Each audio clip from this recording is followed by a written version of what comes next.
everybody, and welcome to Against the Fence. If you joined us before, welcome back.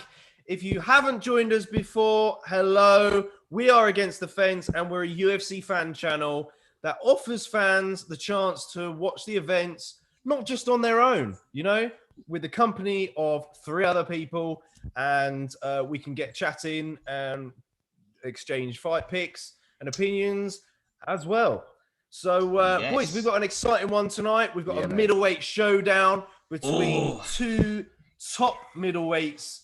And I tell you what, it's going to be exciting. I mean, if Kevin Holland wins, so much. is he off to the races? Do we consider Derek Brunson a tougher opponent than Holland's last one in Jacare? Yeah, it's true. It's true. Mate, so many questions in that. It's loaded. It's going to be an exciting night for sure. Absolutely. And I mean, what a dog fight it's going to be on the main card. Absolutely. The sniping right from Kevin Holland. He always brings it. He does. Always entertaining. I mean, Very he's the reason why I personally loved like no noise, no crowd fights, closed door fights. Just get to hear him on the canvas. He's hilarious as well. He's like stand-up comedian and quality fighting all in one. He just doesn't shut up. He's great. You know?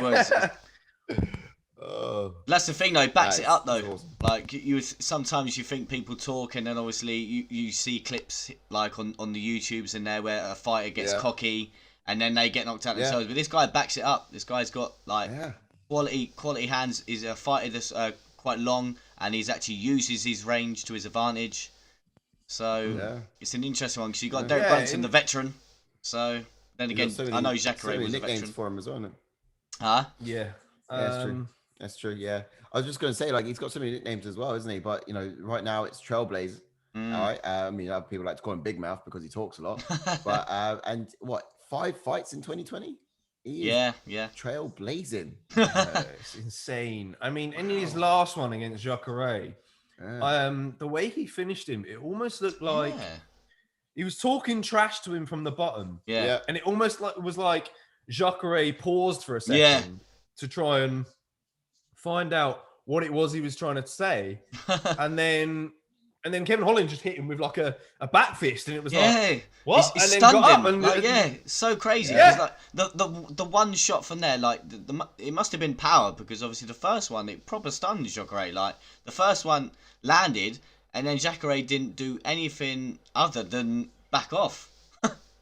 Yeah. No, I mean, watching that finish, it was surprising and shocking. But I wouldn't be surprised if like it turns out Kevin Holland's got like 2 personalities or something like that, or like what's it called? Schizophrenia. Yeah, a bit like that. But 1 minute he's like chatting like all nice, like, oh man, that was nice, bro. And then it's just vicious punch in the face. Like 2 different things. I mean, how does your mind? He gets into the mind of other fighters really well. Like 1 minute he's like, oh wait, you're trying to be my friend. The next minute he's punching you in the face. And it's like, for someone with a language barrier, he just throws you off a million. Yeah, and we know Conor McGregor was notorious, pun included, for trash talking in the octagon. But with Kevin Holland, it's just non-stop. Yeah, it's just constantly it's a different thing that we've seen, isn't it? Because it like you just said, he constantly talking. Doesn't matter if he's again. It doesn't matter if he's like on the bottom. Usually, you think he'd be trash talking if he's on top, landing the ground and pound. But he was on the bottom, and Jacare's like a high level grappler. Like it's insane. Get out there as well, and to like knock someone out from on your back, crazy. From being on your back and throwing your fists. Yeah, the level of confidence is unreal. Yeah, something else. We've had a lot of changes to this card, haven't we, boys? Oh God! Again, it's been up and down, hasn't it? Another one of them weeks. The worst thing about this one is it all came like in the last hour. Yeah. So we've had some bad news for next week's card. Oh, don't. Stop it. Yeah, the featherweight title fight has been scrapped due to COVID regulations. So the Alexander Volkanovski versus Brian Ortega is no longer taking place. Oh, it's such a shame. I was so looking forward to that fight. Oh no, it was gonna be so good. You know, Brian Ortega was ready to take that next step, challenge for the belt again. I mean, it's so interesting, man. That fight is just so interesting. Oh, It is what it is. But that's it, mate. I'm sure they can reschedule it for a couple of weeks' time. Yeah. We've got O'Malley on that card still, yeah? O'Malley Sean O'Malley's still on that card. Yeah. I mean, I tweeted out on our account a little while ago saying that if Kevin Holland wins, could he fight Izzy next weekend for the middleweight belt?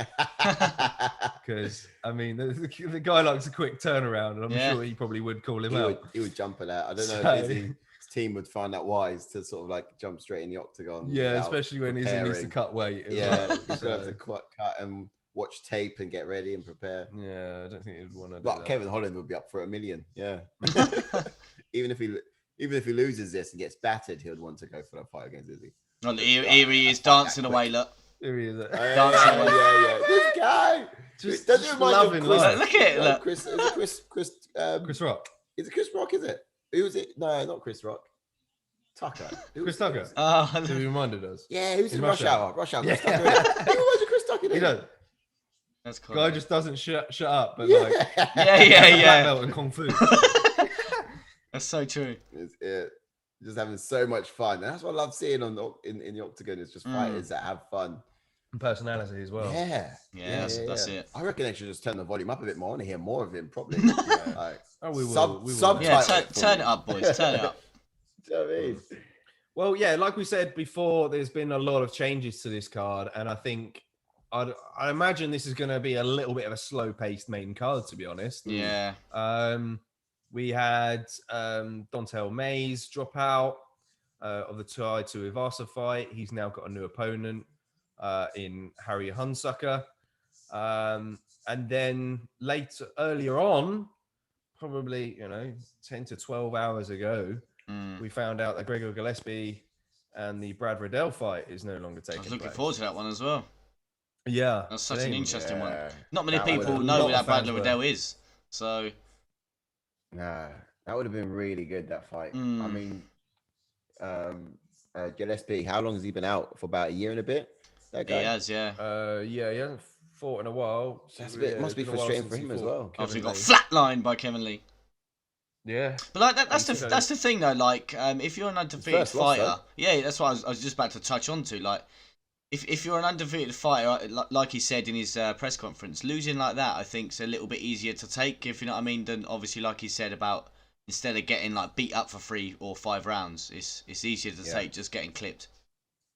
Yeah. You're right. He did say that in the press conference, and this is a pretty valid point, to be honest. Yeah.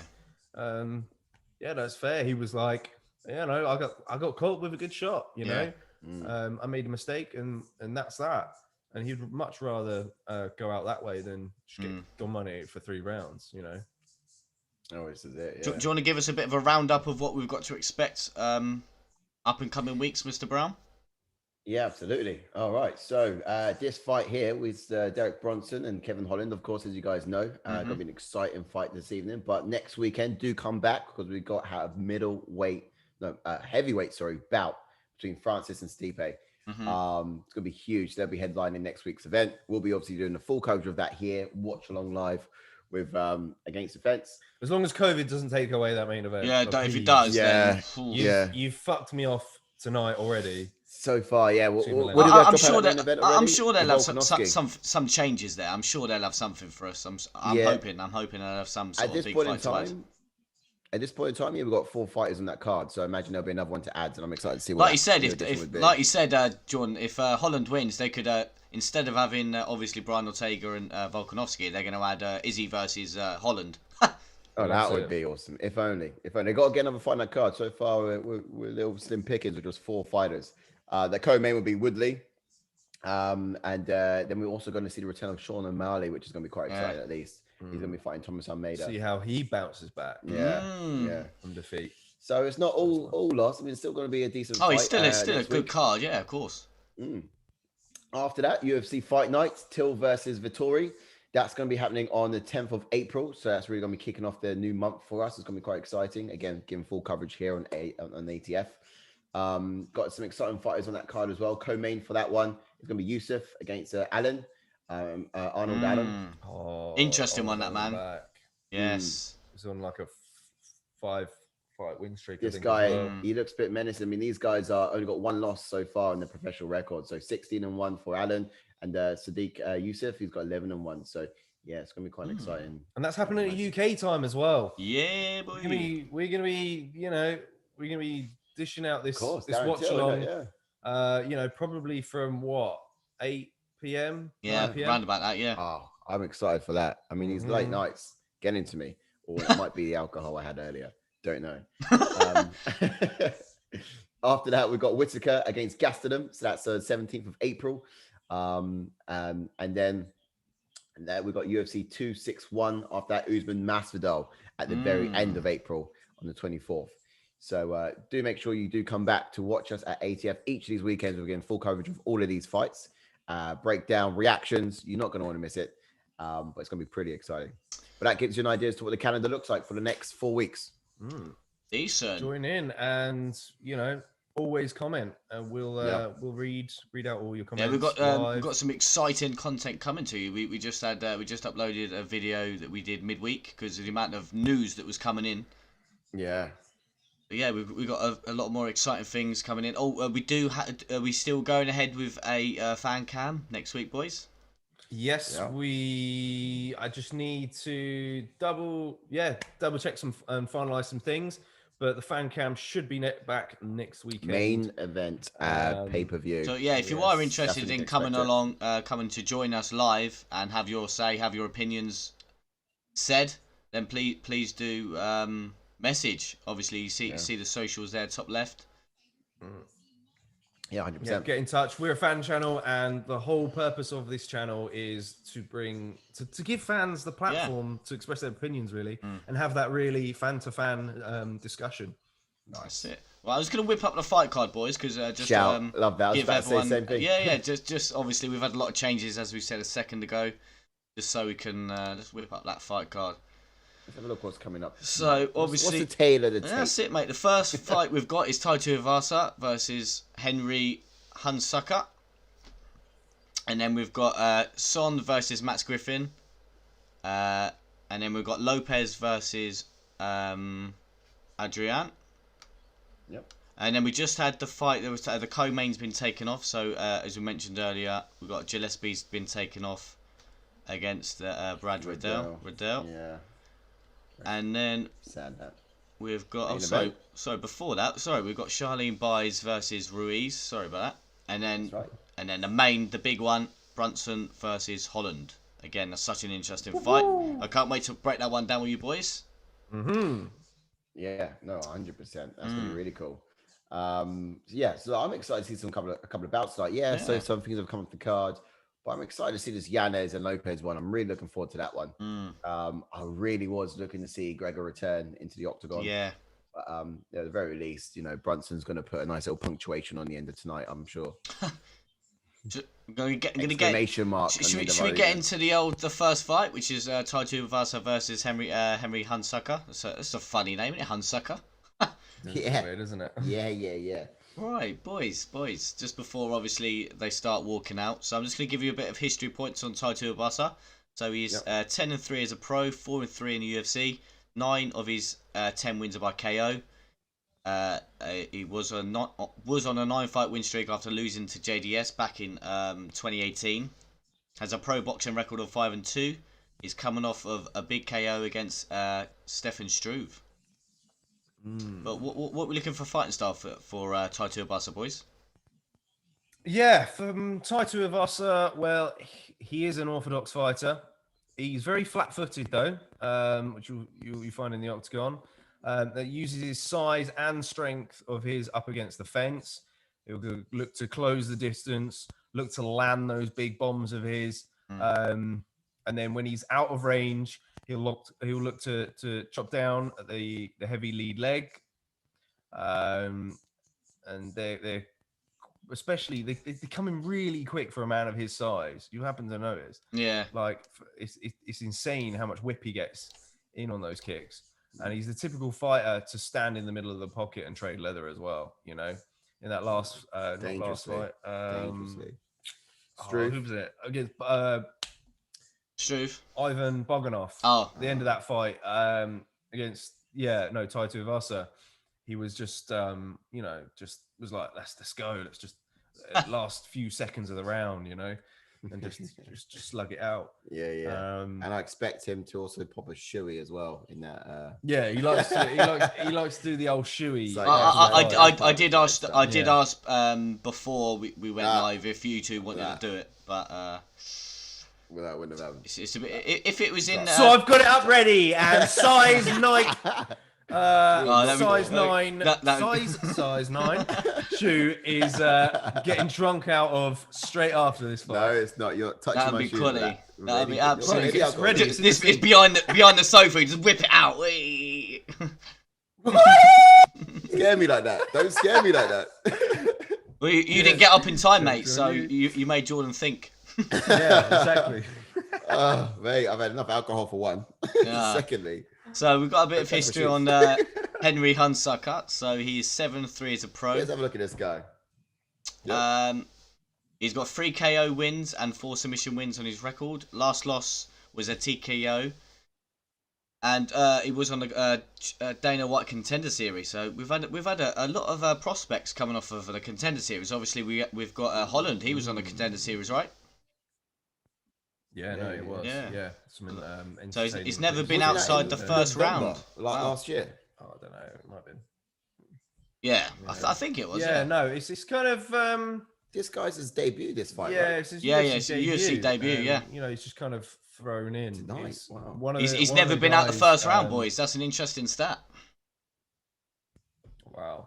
I mean, not only that, it kind of makes it a little bit easier being a heavyweight as well, because you don't really necessarily have to cut too much weight to make a last-minute fight, really.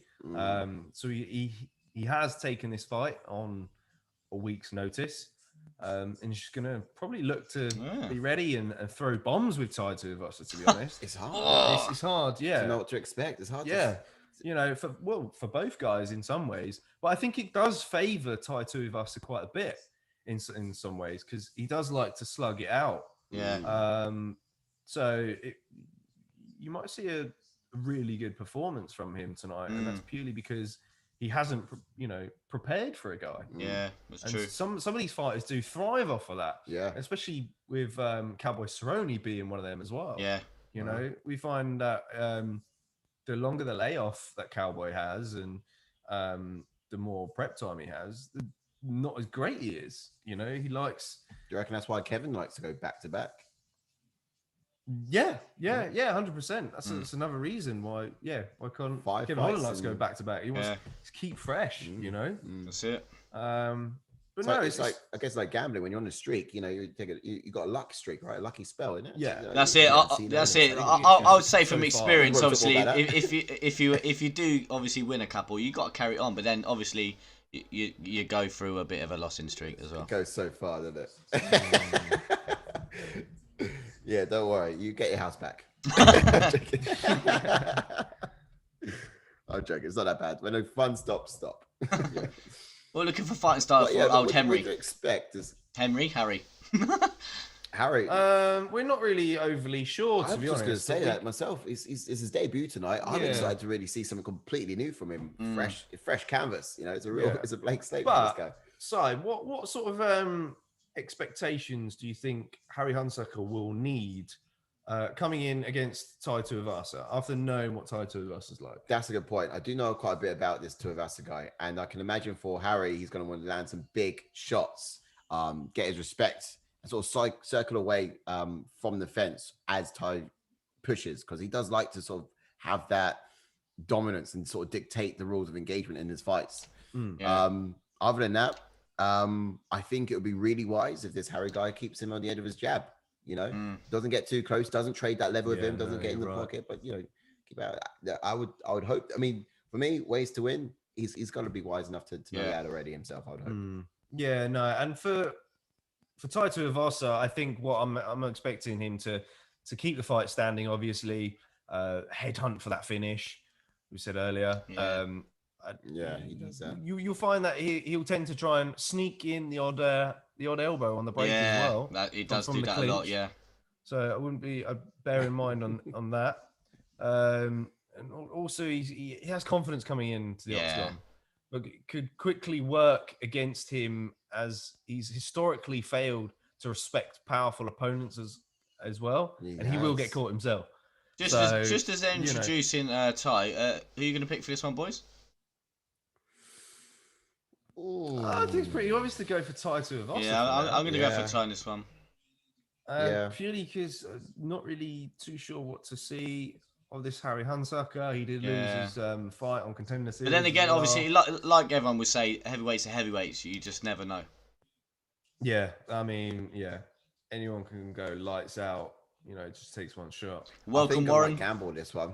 You boys saying Ty? I might go with HUNSUCKER. Okay. Warren's just gone for that as well, mate. Oh, you got the HUNSUCKER too, Warren. Welcome back, Warren. Nice to see you, buddy. Welcome back, Warren. It's good to see you, guys. Hey. Henry HUNSUCKER just landed a big right hand there on Ty. Also, is it me? He's fast. I imagine he wants to put some punctuation on his debut. Oh, that leg kick hurt him. He's swinging hard, isn't he? Is it me or does Tai Tuivasa look leg kick? Thicker? He cracked! Oh! They sent HUNSUCKER down! He's covered up! Covered up! Is it too late to check? That's it! That's it! Mud on your face, son! Mud on your face! Already! Keep him away from a shoe. Yes! See, this is what I mean. Wow! Get the shoe out! I mean, no. Do you know what I mean? Look, wow! Warren, we called it, didn't we, Warren? We did say that we think that this guy is going to lose. Wow. We did say. Yeah. Don't try and give What me We a start! said Obviously, is going to lose it. Like we had obviously the changes to this card and everything. Tai Tuivasa has just opened it up with a big KO. Oh, HUNSUCKER was on Queer Street. Literally, I was just mentioning the big leg kick that he landed. HUNSUCKER was hurt from that leg kick, and then bosh. Yeah. To the canvas. I was thinking he's going to get back in the fight. I mean, I gambled on that guy. I did gamble on him. Warren goes. He meant that Harry was going to get knocked out. That's exactly right. That's what we. Was that not a question? Wait. Rewind this. Was that not a question? Rewind. I thought that was a question. The question was who's going to get knocked out, right? We did call it Harry. That's what we said.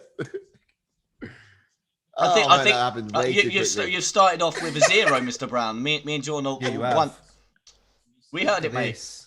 Oh, we have to get it back. We know you're a competitive man as well. I'll get it back. I'll get it back. I didn't manage to put my bet in either as well, but. Oh, sugar! Yeah, you made your bet, or we don't have the card for it. I forgot to put it up. Okay. You still made it. Yeah, I was meant to do it earlier. I meant to put it in. It's gone though, isn't it? Oh no, it's still there. Well, didn't you have like Gregor Gillespie in it? And that's that just gets voided. It's fine. Right. Just the odds change. So obviously. Shit, well that ended quick, didn't it, boys? That was a nice little start to the card. 4 more fighters left, guys. Get away. I mean, that doesn't count. It doesn't count as well because that was it's just too quick. It doesn't count. Start again. Can we start the scream again? I mean, that's gonna be up there. We'll have to do a tape sometime in the year of like the top 10 mismatches because that was just mismatched. Well, to be fair though, like obviously that HUNSUCKER did land a good right though to start. Yeah. Obviously, Tai Tuivasa he can just eat him though, can't he? So. Yeah. There it is. I thought it might be a prospect, I just gambled that he'd have something new to offer that we ain't seen yet, and I thought it'd be. Come on, mate. This is Tai Tuivasa, mate. Come on. If he's going to be standing up, a bit more experienced. A bit more experience in the octagon. Obviously, fair play to this guy stepping in. What was it? A week's notice? 2 weeks' notice? A week? Yeah, absolutely. No, he's saved. Obviously, he's given Tai Tuivasa a paycheck. So. There you go. There you go. Otherwise, he wouldn't have been fighting tonight at all. I can't wait to see him down. Ty's got to thank him. Ty's gonna have to thank him. Surely. Where's the beer? Where's the shoey? Where's the shoey? Oh no. Yeah, where he's is it? gonna get out, and I think unless the UFC stopped him doing it. Yeah, Warren. I saw his last fight. Warren, do you agree that we should use size shoe to down a beer? It's right, Warren. I would happily do that right now. Don't worry about it. I'd happily do it right now. If you ignore Warren, they'll go away. Okay? Or anyone else that's watching? Yeah. See, should we? What shoe though? What shoe? No. I know. There's so much to choose from. Allow it. If you see this guy's shoe cabinet, I like my shoes. Some of them are not even been worn from like 2010. You're not lying. You're not lying. And I still wouldn't even have a shoe out of them. We didn't even shoot. Not even those horrific space boots you bought. Oh, come on, man. Them Might things as well. are hideous. I'll Them things are hideous. You burn them. You'd rather burn them and It's not let us shoey do a out of them. shoey out of them. I mean, That's ridiculous. I am gutted Warren about says that use a practice. flip flop, Si. Yeah. Get that flip flop out of your mouth. I got some Crocs over there if you want to fill that up. No, you have not got a pair of Crocs. No, imagine if I did. Oh. Of course, I don't have a pair of Crocs. Good. No offense to Croc users. Yeah, actually. I hope not, Mr. Brown. Oh, full offense to Croc users. Full offense. Holding nothing back. Crockers. Again, if you've just That joined us, KO right welcome there, look to at the Against the highlights. Fence. Yes, please do like and subscribe on the channel. Just had a big KO from Tuivasa that ended in like what? Mate. What was it? 30 seconds, if that. Yeah. If you blinked, you would have missed it. Yeah. I mean, So I panicked. I mean, So I pressed the seemed panic really- button. I'm changing my mind. I'm panicking. I did. I did. you know that happened. I did. Do you know, after when HUNSUCKER sort of left that right led and landed that left, I thought, oh, this is gonna be good. And literally a second. Well, I tell you later, what, boys, I'm going to he get the just heavyweight walked rankings around. up. See what's next for Tuivasa because he's top 15. Oh yes, yeah. Oh yeah, is it? He's what 15? Let's have a look. Where is he? Look at this. Great striking. Do you know what happened there? Is he not top HUNSUCKER did not 15? Stay outside of the jab. Is he not? I swear he is. I reckon he could have been after his fight against Dontel, but guess not. But He's even not, still, he's not looking even at the top 15. What's going on there? What do you reckon? What do you reckon? Does he no, deserve to be? he was actually at one point. I remember. Putting me Yeah. down. I mean, he's had 2 easy fights now. Struve, who was like easy. had one. that was mate. And now, of course, this one here as well. He could fight Olenek. Yeah, he could do if on it Who's doesn't want slipping to retire. down. If he wants to get back home their top 15, Yeah, Olenek's probably slipping, so that's a good shout at number 15. yeah, true. Tom Aspinall is also coming off of a win. Could be fighting that. to Aspinall. I'm Yeah. seeing So- Aspinall to go top 10 pretty soon. I think with they're his going to next want to fight. try and propel him because he's young Yeah, Yeah. and and fight some lines up the top. yeah, top 10, top 5. Get behind him. Good English British fighter legs. That geezer. Oh mate, no, Chris Dalkus, Mate, you took the words out of my mouth. How dare you? Tuivasa. That's the fight. Dalkus, I yeah. was That's the I was fight. literally going to go the cop Fight of Tuivasa. Dalkus. The cop of Dalkus. Just like no rankings. We don't need to delve into rankings. If you want a fun fight, Yeah. that's the fight to make, Dana White. Well, what Warren's reckon? gone. Warren's gone. I'm pretty sure they don't count as a win. Yeah, I know. I was just about to say exact same thing as well, Warren. Good. Oh no, because he said no shoey, no wins. Oh, I see. I agree, mate. I agree. Take the win off him. If he doesn't do a mate. shoey. I saw his last gonna fight. do He it. called for the shoey, and the officials were just like, "No, we're not doing that." And rightly so as well. It's disgusting. It won't happen.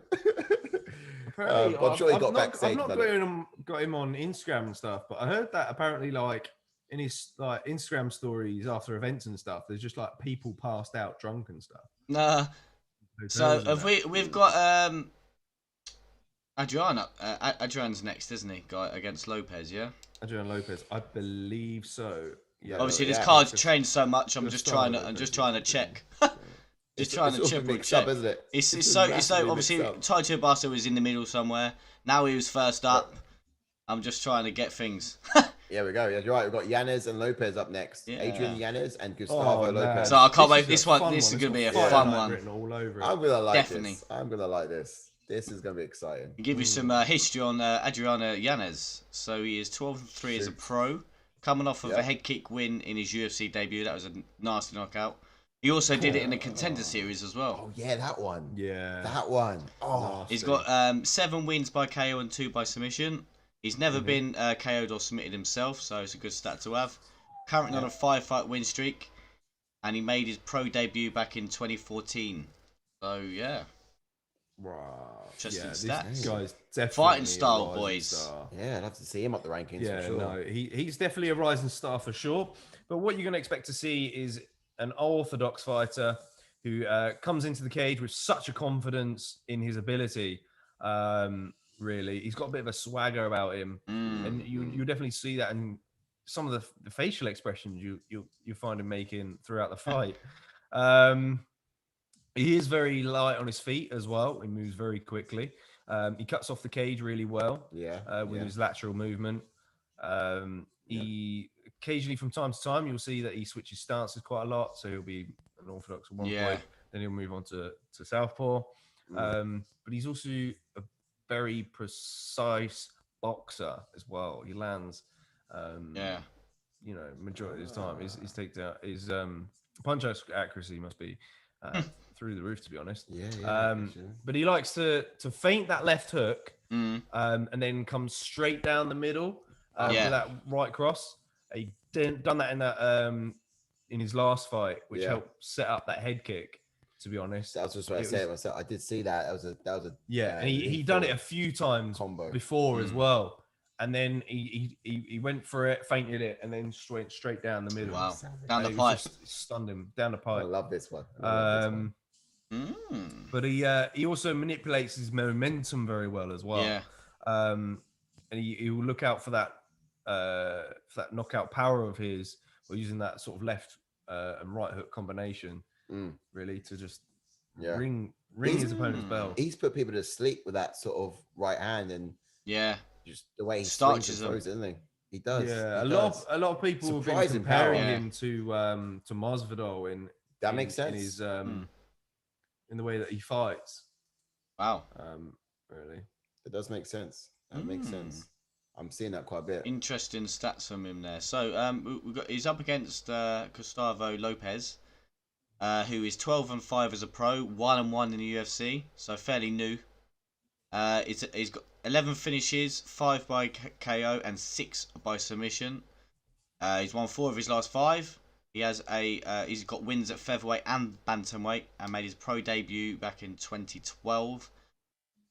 His career in MMA took off when he moved into Miesha Tate and Brian Caraway. So he's been mixing it in with them two. Obviously, them two. Yeah, I mean, they're always a good influence, aren't they? Yeah, I mean, they took him under his wing, really. I believe he sort of moved into the area and stayed with them and just got training with those guys, and that's how. I'm looking for fighting style for this one, Mr. Brown. Well, this guy, he's your orthodox fighter. Brown belt, Brazilian Jiu-Jitsu. Throws a lot of feints as well, so that could be quite troublesome for a fighter like Yanez.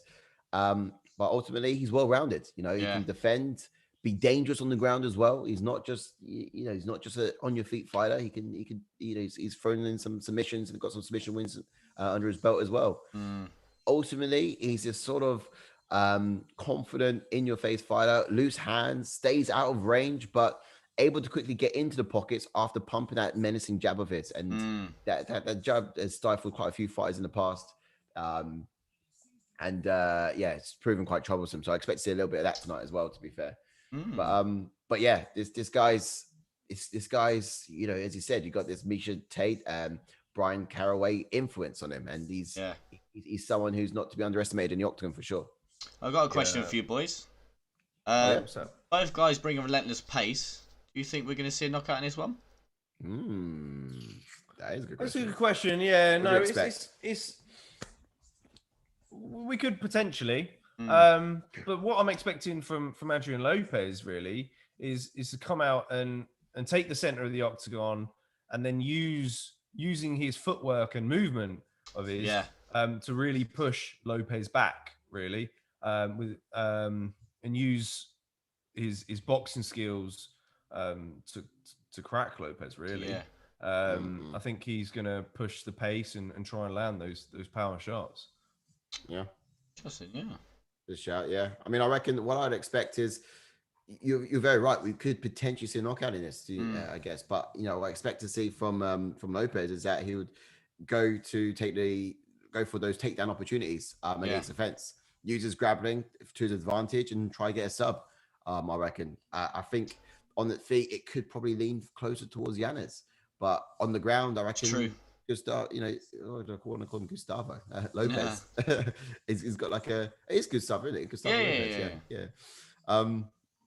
I think he's got a better chance anyway. Also, a bit more in his favor, if anything. I'm interested to see if if Adrian can actually like defend these takedowns, and I'm interested to see how he's going to react in these grappling exchanges, because obviously we all know Lopez he's got the slight edge in the grappling. I'm interested to see how he's gonna handle it. We did see in his last fight he did get a few takedowns up against the cage actually. Lopez, not Lopez, sorry, Yanez. But didn't really get too much off really.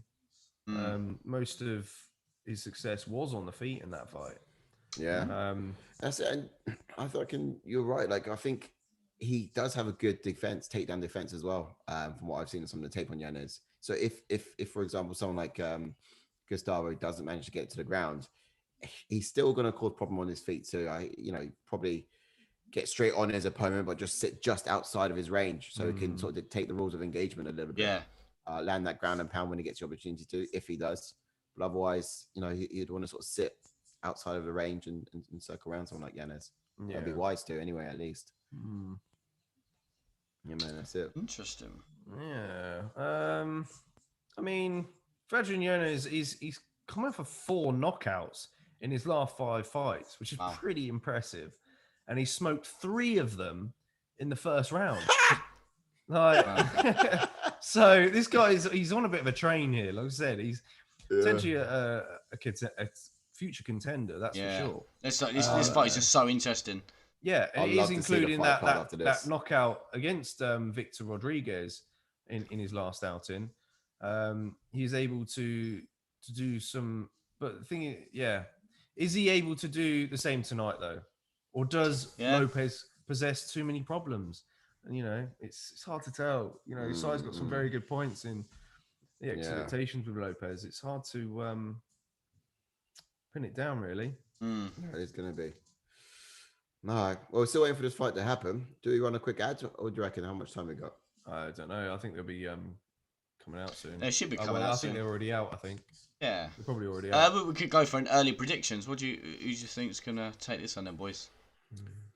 For me, I would like to go for Yanez personally. Yeah. Yeah. Yeah, I'm going to go for Yanez in this one as well. Okay. He's in my my bet pick anyway, so. You feel obliged. I mean, Yanez is was able to get back onto the win column in his natural weight class in his last outing. We definitely saw a much better Gustavo Lopez in his last fight. He was able to get the submission win as well against quite a tough Anthony Burchuk. But can he avoid the explosiveness of Yanez? Yeah, that's true. And maybe get the fight down to the mat. I'm interested to see if it does go down to the mat, what Yanez is going to do. Yeah, I don't think he disregards his ability on the ground at all. I think preference, keep it standing. Yeah, I see those Masvidal vibes. Dude, very young Masvidal in his early career. He literally is Masvidal. Yeah, like Dan Hardy said on his channel, he said he reminds me of the typical guy in the gym, which you'd see mimic a certain style, and it's like, that guy is definitely his favorite fighter is Jorge Masvidal. Who did you pick again, Jordan? I'm gonna go for Yanez. TKO. Oh, okay, bold. Look at this guy. He even does. I'm pretty sure Masvidal does that as well. Swings the arm low, loose. I'm sure he does. I'm underway. That jabber. There you go. Even Adrian Sterling saying Lopez has underrated grappling from the top position. Oh yeah, look, I'll have to see a bit more of that here. Warren going Yanez. He replied to a tweet once. Okay. All right. We see Yanez already taking the center. Lopez being very animated there in the center octagon. Yeah, we thought Lopez was going to perhaps stay around the outside of this. Yeah, and so far, I'd say he's just out of reach. Just trying to bully Yanez off of the center mark. There's certainly respect here, though. I mean, I think Lopez is very aware of the dangers. Very aware. I thought we were going to expect a a fast-paced fight, but I guess it takes, Oof. you know, who's gonna bite first. I think that's what it comes down to, and then that's where the fireworks land. But so far, Lopez is doing really well at pumping that jab out. Yeah, he is. Oh, big swing and left there from Lopez, but didn't quite find a target. Oh, nice. A nice leg kick. Left and right there from Yanez. Oh, yeah, low kick. What time are you on, Ash? I think I'm 1 second ahead. All right. Yeah, maybe about 3. Are you? We're on 34, 33, 32, 2, 31. 30. Yep, they kick again there from Lopez. Wow. Tagging that back. Early. Was that tagged? It seemed to be just on the kneecap there. Was it checked? I don't know. It was a bit of a slower pace than I thought. I thought they'd be throwing. Yeah. They're both definitely respecting each other, as you said. Yeah, the power is. No one wants to get on the end of any of those nasty jabs or swinging rights from either of their opponent. Yeah, we got Lopez on the outside, just out of reach, trying to find his in. Really. He tried to land with that cross. Caught him. He did. That got him a bit of confidence. He's now center octagon. Yeah, the confidence will grow, wouldn't it? Surely. It would, yeah. Oh, again, that left is just finding a target from Lopez constantly. It's nice. Yanez is getting a bit frustrated by that, I imagine. Is the reach advantage just patient? I missed it. No, Yanez has got a slight advantage, I think. Okay. Reach-wise, let's have a quick look. I think. Yeah, he does by about 3 inches. Okay. Although he's not using it. No, he's not really. Reach. Oh, nice little exchange there. Oh, yeah. Lopez 8-1. As did Yanez. Yeah, Yanez is very tentative. Yeah, I was going to say they keep switching. They keep switching who's taking centre in the octagon. Whenever someone gets pushed up against a fence, a circle round, then they take the centre. Yeah, and for me, I think that's a sign of a well matched fight. To be fair, you know, it's not too one-sided, and I mean, not to say that if you're being pressed and against the fence, and not taking control of the octagon, you know, you're likely to lose it. I've seen people turn the fight and win on the back foot like that. But still, there's a that was a wild strike there from Lopez. Wild strike. Tentative to go for a takedown. Yeah, there, but didn't, wasn't he? Nice kick there from Yanez. Oh, that was left nice. and right from Yanez. Nice. Yeah. I like that. We got Lopez smiling. I think he appreciated that too. You know they're hurt if they do that. Yeah, exactly. But he's bouncing. Well, not hurt, but he caught him. Yeah. Nice. Yanez there with a good couple there as well. I think a slip from Lopez more so than a knockdown. I think he slipped. Yeah. Oh, if he had landed that strike then when he on the way up. Yeah, the little uppercut with the right. I mean, that's what put people. That's the sort of things that have put people to sleep. But I think Yanez is in his. The confidence is growing. So wow! Stunning with this is it. Now look at that. He's looking for the finish now. Lopez's world has just shrunk. Look at Yanez is looking for the finish now. Yanez is going to try and get Lopez to circle onto that right kick. I reckon you're right. Yeah. Oh, mate, this is where Yanez wants to be. Like the pressure. For a time, they were fighting for the center octagon, but here Yanez is not now letting him out of that quarter, that half of the octagon. He's suffocating him, which is perfect. This is where Yanez is going to really go to work. Oh. And we're at round one. Round one. Woo! Not tense bad. round. That was a nice shit. Man, Lopez's face is a nice end to the round there. It was mainly because my guy is up. Who'd you go for? Yanez. All right. You went for Lopez, Ash? Yeah. No. I went for Yanez. Okay. I thought you were going to press the panic button. Si's pressing the panic button. You two have gone... Si's definitely lying. You definitely went Lopez. Of course I did it. Come on now. Play the tape back. Yeah. What did Warren say? What's Warren up to? Chat, what did Si prediction? Who is it? Oh, come on. Don't pity me now. Dig it out. Definitely Dig it out, Yanez. chat. It was Yanez. Dig it out. What's Warren saying? He went Yanez. Oh yeah, shit. Who did you go for, Warren? I forgot to say, mate. I think it was Yanez. Well, after that first round, I think he's gonna say Yanez. Yeah, but you don't know actually. I'm pretty sure he said something about replying to a tweet, right? Yeah. You said earlier, Ash. You read it out. I'm confident that round 1, Yanez has got this one at the moment. But let's see what happens now. You never know with these bloody judges, do you? Eh? Right, round 2, boys. This is it. Straight away, Yanez taking the centre. Look at that. Both of these guys fighting on a napkin right now. I like it. Fighting on a napkin. Yeah. And you got Lopez switching up that southpaw and orthodox style. Just giving Yanez a little bit more to think about. But being a difficult target to catch, it seemed. He's bouncing around constantly. The strikes just popped up there. It's quite close from the first round. Oh, that's surprising. I'm surprised. I guess I think it was 22 to 17. Lopez landed some early on. For a minute there, like sometimes if you don't look at the names from behind and from the front, it actually does look like Masvidal. Yeah. Nah. He's back. Well, he's still here, isn't he? He's not gone anywhere. Ooh.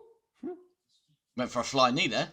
Yeah, I know. I was expecting. Went for a Corey Sandhagen. Ninja. Yeah. You're still bitter about that, aren't you? No. Oh, poor Frankie. Let's not talk about that. Yeah, this is strictly forbidden. Yeah. Oh, Yanez landing that right hand over the top. Nice. Just trying to counter off of Lopez here. Yeah. And slowly, it's almost so subtle you don't notice it, but he's put Lopez again in his place. This guy's got Yanez has got nice, crisp, like you mentioned earlier, John. His boxing is insane. He's got great hands, man. Yeah, precision. Yeah, certainly. He's been very patient with it. He's trying to be second when Lopez comes in on that jab.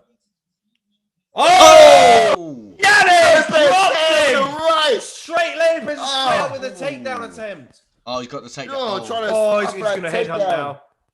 Yanez might get complacent. Oh, there's the knee. Oh, Yanez was a little bit rocked there. Lopez hit him. He did hurt him a little bit there. Oh, I just mentioned how crisp this guy's boxing is, and then bosh. Yeah. Lopez has hands. Yeah, he's going to try and Yanez has hands. Neglect the feet. He does. But Lopez in that last exchange did hurt Yanez, and Yanez realizes that he's still got power behind him, and he's being a bit careful now, which is good. Don't get too complacent, like you said, Jordan. You're right. True. He's not rushing in there as well, because obviously we all know Lopez is the superior grappler. So obviously if he lunges and winds his strikes up, he could get taken down. Which is smart. It's good. No, you're right. Don't want to wind them strikes up. Look at this. Lopez is given so much to think about. Look at his legs, just like he's got schizophrenia there. I mean, they're just each one, and the feints are so outlandish. It's crazy. On the legs and the arms, so much to think about there. Lopez doesn't know what's coming at him. I like the little teak kick he keeps throwing to the belly. I like it. One of them's going to land. Yeah, in the middle. Yeah. I mean, look at that. The arms just sort of like he's putting strings on a puppet. He's throwing these up like just like this. Something to think about, really. Or did he just check he that doesn't know what's kick? coming. I would say so. I would say that was checked. He just sit down on it. He sat down on it. He didn't lift the leg up, so. I mean, what the last exchange of level Fate was, going low and went high. That was nice. Great kick. Yeah, landed straight through. I think he just got his arm just up in time, but that was nice. I think what's happening here is they're waiting for like the counter strike, aren't they? I've seen Yanez do a couple of counter strikes already in this first round. 1 minute left. But in the first half of this round, he was counter striking really well. There it is. Oof. And Yanez is just tentative to throw because he knows what's going on. Oof. You mean Lopez? Lopez? Sorry, yeah. Sorry. Well, you definitely went for Lopez, mate. You definitely went for Lopez. You can't stop talking about him.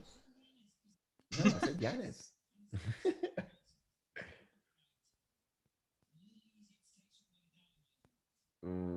but it's a tough one to call. Especially look at the strikes of the first round. Oh, Lopez is trying to be a little bit more unpredictable. the strikes, boys. Moving a little bit the more. strikes. The strikes difference. Round 2. It's massive now, round 2. I think Lopez is just trying to get in and out. Yanez has got round 1 and 2 so far, strike-wise. Yeah. Close in round 1, but just edging in round 1. But round 2 is even obvious. Oh, and nice. That's it. For round number 2. Boom, round 2 in the books. I mean, it's difficult for him to do that round kick if he wanted to. The ref was too close. He did stack it in the last 2 seconds, but again, if you've just joined us, welcome. Pop your comments in the box below. Like, who do you think is winning this fight? Yanez. For the viewers, Yanez, I think. Yeah, I think it's. And also, if you're watching, be up to. Who do you think's winning? Then again, ever since that Blachowicz Adesanya fight, I always have to double check who I think is winning. Because I thought Adesanya had a lot of those rounds. I know it's hard when you want a guy to win. You find yourself watching. That's what I mean. You just find yourself just watching that fight, and not like I know we're not like judges or anything, but like you just find yourself just watching and enjoying the fight instead of trying to score it. Yeah. Yeah, it's almost like I was like, we're watching the same fight, but in my mind, I can't believe the strike count that came out at the end. I thought, surely not. Gotta watch it again. Yeah. All right, into round 3 now, boys. Genuinely. That's it. All right, what's happening here then? Round 3, we're in. Once again, same story. A lot of respect, staying outside of each other's jabs, and just so much feinting going on. Ooh, T kick there coming from Yanez. Oh, the story. Oh, big round! Wow, that was quick. I blinked and missed it. I mean, the ref called that far too soon, I think, as well. Wow. I mean, he just got knocked down to the canvas, and they called it straight away. I reckon. I'm sure the power on Yanez, the power on this guy, the right hand. Where did that? Was it a right? I'm sure there's like some voodoo behind that right hand. Was it a right cross that landed, and his chin was all over the gaff? Well, you're right. This is what you said, right? He manipulates the momentum really well. Like it's just, he'll give it left and that right. It's just some power behind it. Left, jab, right, bang. Oh man, ooh, bang. Wow. Places that right and hand. Look, he's still ready to fight from the ground. The ref shouldn't have called that yet. Yeah, so he's down, but he's all right. He's ready to fight on the ground. Yeah, no, there's a little bit of an early one. I would have liked to have seen 1 or 2 follow-up strikes. Yeah, at least. Cut it in. At least the ref. I mean, just to be sure. He cracked him. He did it, yeah, done a job. Right, me and Jordan 2-0 here. Yeah, okay, I'm 1-0. Fair enough, but don't worry, I'm going to get it back. Baby. Well, obviously, we all know that the main event's going to be different. We're going to change on the main event. Huh. Well, obviously, you lot have got who you're going for, and I've got who I'm going for, so it's all right. We get into spoilers, but yeah. We get into that a bit later. Yeah. Wow, what a big right hand. Yanez has hands. I know, he does. And he just gets a power in, doesn't he? He really does. I was mentioning in round 1 that he has, like, his boxing is crisp, like you mentioned earlier, John. This guy's boxing is quality. He's fast. And it's precise. Yeah. You know? And he can counter strike, but he can also push the pace as well. You know, we definitely saw patient this fight, wasn't he? Much more patient approach. Yeah. And it was good, though, as well.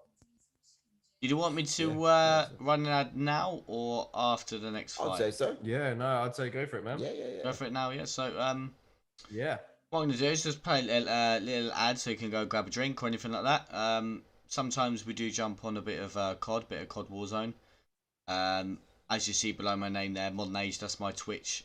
Please do follow that. We jump on most nights, I'd say, if we get time. But yeah, just going to play a little ad. Enjoy. 8 PM. Enjoy.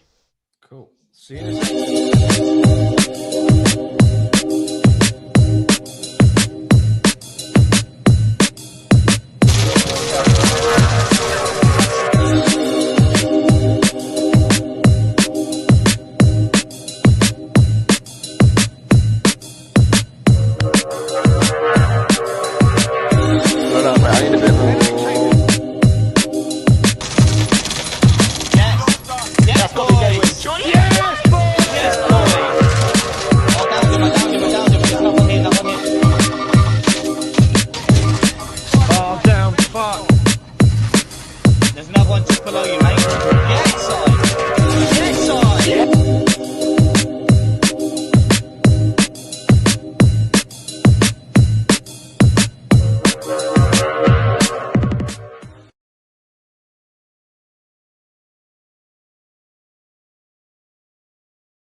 Yes, we are back. We're back. We are Lovely back. jubbly.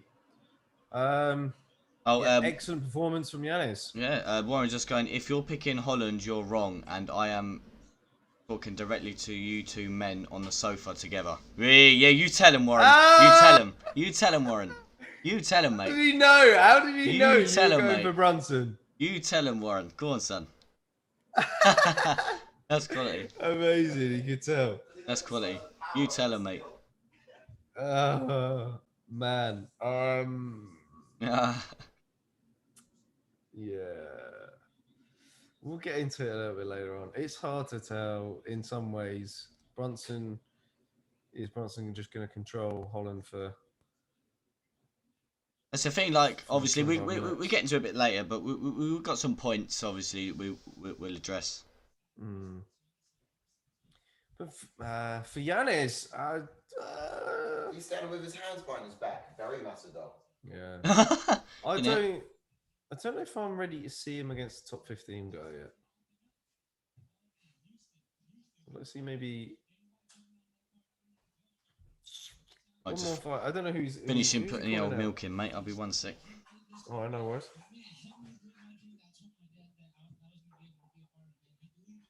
Wow. This guy's 27. He's like the same age as me. He's mad. Yeah, I'd like to see him take baby steps. Not... Oh, man. He just... Lopez just could not get in there. Yanez is just so precise.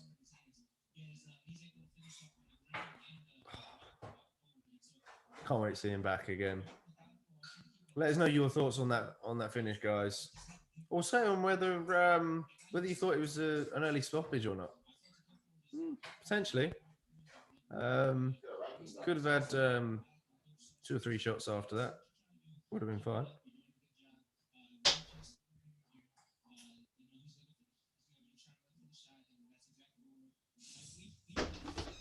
Definitely conducts himself really well. By the sounds of it.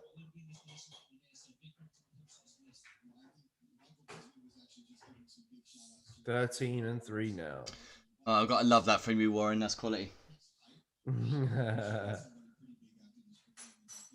That is quality. Go for it, man. Jump in. Nice. He's quite villain. That guy Yanez is contender, man. Yeah, he's a future contender. Yeah. Like I said just a second ago, I'm not sure if I'm ready to see him against a top 15 just yet. Yeah, not Baby just steps, yet. yeah? Not Baby just steps. yet, yeah. Baby steps. Did Jordan tell you the comment that Warren just said? I heard him laugh and say something about Brunson, but go on, what was the comment? Warren goes, if you're picking Holland, you're wrong, and I'm talking directly to you two men on the sofa. I guess we were bigging him up at the start, and it kind of gave it away. Yeah, that's. We got. Just gonna get the fight card up if you just joined us. I think after 6 win streak, then someone could potentially take a loss. So just go through the card. The card's all chopped and changed. The order's changed on here, but we talk through it. So we had the first fight, Tuivasa versus Henry HUNSUCKER. Then we just had Adrian Yanez beat Lopez. Sorry, 2 KOs we've had. Just realised. Now we've got Son versus Max Griffin. But as we mentioned earlier as well, we had Gillespie's that fight against Riddell. That one's got taken off due to COVID. Sadly. Yeah. Mm-hmm. What a stinker. Right. We get into some points about Son, boys, yeah? Oh, no, hang on a minute. We might not even have that fight yet. It might be the women. Let's have a look. What's next? Yeah, it's going to be Cheyenne Bays and MONTSERRAT RUIZ next. It's a little bit of a weird schedule tonight. Yeah, it is, isn't it? Yeah, man. It's all up in the air. Cheyenne Bays. So, Cheyenne Base. Where's her husband? Just watched her in a little changing room getting warmed up at the moment, but she's not without her husband. Mm. You reckon it's like a wedding? They just don't see each other before the fight. It's probably best, really. Especially if her husband lost earlier on in the card. No. And it's probably a good thing to just not have that kind of negative energy in the locker room with you. It's true. Harsh. I mean, but it's true though, because get out of my locker room, loser. I only have winners around me. No, it definitely means like you could affect your performance and your mentality going into Divorce your papers fight. are in the post. You lost. It's just crazy why you'd. Husband and wife would fight on the same card together. It's just beyond me. Well, it's the same little like sort of weirdness about. Remember when Anthony Pettis used to fight on the same card as Sergio Pettis? I know that's a little bit. I know it's different, but like it's the same sort of scenario. If you know what I mean. Obviously, I think that Anthony Pettis wanted to not be on the same card, or I don't know what way round it was, but either Anthony Pettis or Sergio. I think one of them lost on the card and started losing as they were on the same card, so they didn't want to be on the same card anymore. It does play into it emotionally, doesn't it? It plays into it emotionally. You're thinking, I mean, she can't help but think, okay, my husband lost earlier. I have to do this for the team. You can't have like a marriage of losers. No. That'd be a little depressing to come home to, Yeah, and I guess, and a lot of these gyms, these tight-knit gyms kind of have a bit of a family, and they will, look to match up on the same cards and stuff because it makes a lot of sense. That's from true. The coach's perspective. Yeah. But at the same time, when it's someone you're related to, that's true. It'll be a lot different. Yeah, I wonder what the dynamic's going to be tonight in the bedroom. It's just like you're on the bottom, loser. That's right. I know. I don't know. I think it tells me something, doesn't it? It tells you something, like the fact that you got a husband and wife both in the octagon on the same card. They're competitive. They're definitely competitive. I reckon she'll be rubbed. Man, definitely not. No, nobody. It's certainly competitive. You don't think Cheyenne Bates is at all like a competitive wife? Absolutely not. No, I think she's. I think they're far more supportive. I think they're not gonna rub it into each other's faces. They're gonna be encouraging. So they're not gonna. I mean, that's not what I mean. Especially when this is their livelihood. This is not like playing fucking like video game or like a game of chess or something, or I'll beat you at Monopoly. It's just different. This is people's livelihoods at stake. Well, look, this is the point here. This is the point because they're quite a competitive couple. I would say so. For her, it's all riding on a win tonight. She's really. It's just it feeds into a little bit more to take the win home tonight because her husband had lost. More so than not, but yeah, I think the fact that her husband lost early tonight is really going to drive her. There's going to be a drive for her to win. You'd hope so, but it can be the other way, Right, so in the back of the mind, it'd be like if you listen to Brendan Sharp's podcast, he has a lot of takes back on when he was fighting in his days, and he says a lot about the whole build-up process, the anxiety that goes on when you're about to go out for the walk. Yeah, that's true. It's not, and he's spoken quite freely about some of his experiences with certain people. I think he said like it might have been Fabricio Verdum. He was like, he's one of the nicest people. Was it Verdum or was it JDS? Probably JDS. JDS is a bit of a nice guy. Yeah, like gave him a lot of sort of props and stuff after a loss and made him really, really feel better because he kind of explained quite in depth of how it does feel to lose, especially in this professional game. Well, this is why you got like fighters that are able to like get in your head pre-fight because there's so much emotions that are going around pre-fight. Yeah, you want that. You want that build-up. You can. Of course you do. Yeah. You can. And then if someone who you're related to comes into your locker room and they're just coming off a loss, that just brings everything down. Right, should we get into it, boys? These cookies are massive, mate. They're great. So we've got Cheyenne Bates. I'm going to break halfway through one. Oh. She is 5-1 as a pro. Yeah. 7-7 with one draw, which is as an amateur though. So coming off a decision win in Dana White Contender Series, again another contender of the old Dana White Contender Series, making her UFC debut. 1 KO on her record, the rest are by decision. but she is on a 4-fight win streak though, so that's an interesting one. They did make a professional debut back in 2018. Wow. What are we going to expect for fighting style from? Not that long ago. Well, from Cheyenne Bays is she's great. I quite enjoy watching her, to be honest. She's an orthodox fighter who brings such a high output to a game. And she brings those kind of fast hands of hers. She's very aggressive, always switching stance to confuse her opponent. She got that traditional sort of kickboxing stance, always bouncing on the balls of her feet, and a great use of the tie clinch as well. Which I'm watching some tapes, definitely. Yeah, you know, especially that when she gets those hands clasped behind the neck. It's a dangerous place to be. Exactly.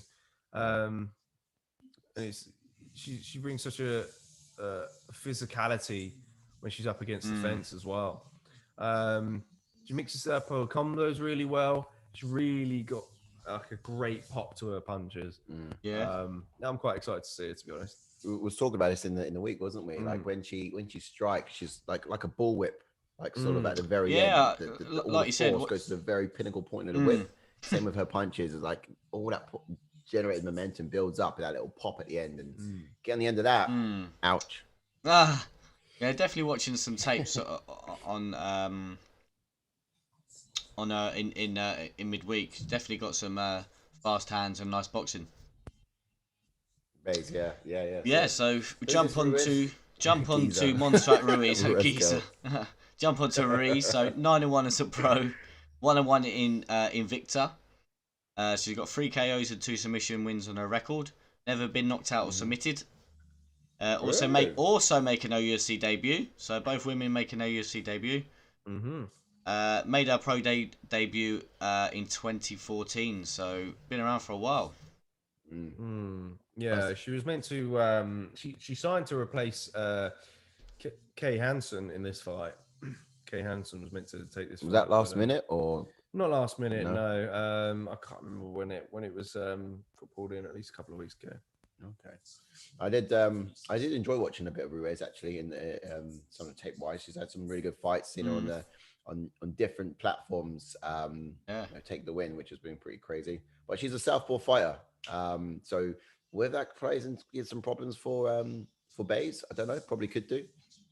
Brown belt Brazilian jiu-jitsu, good wrestling, patient fighter as well. Who she has this explosive moments, there within the octagon as well.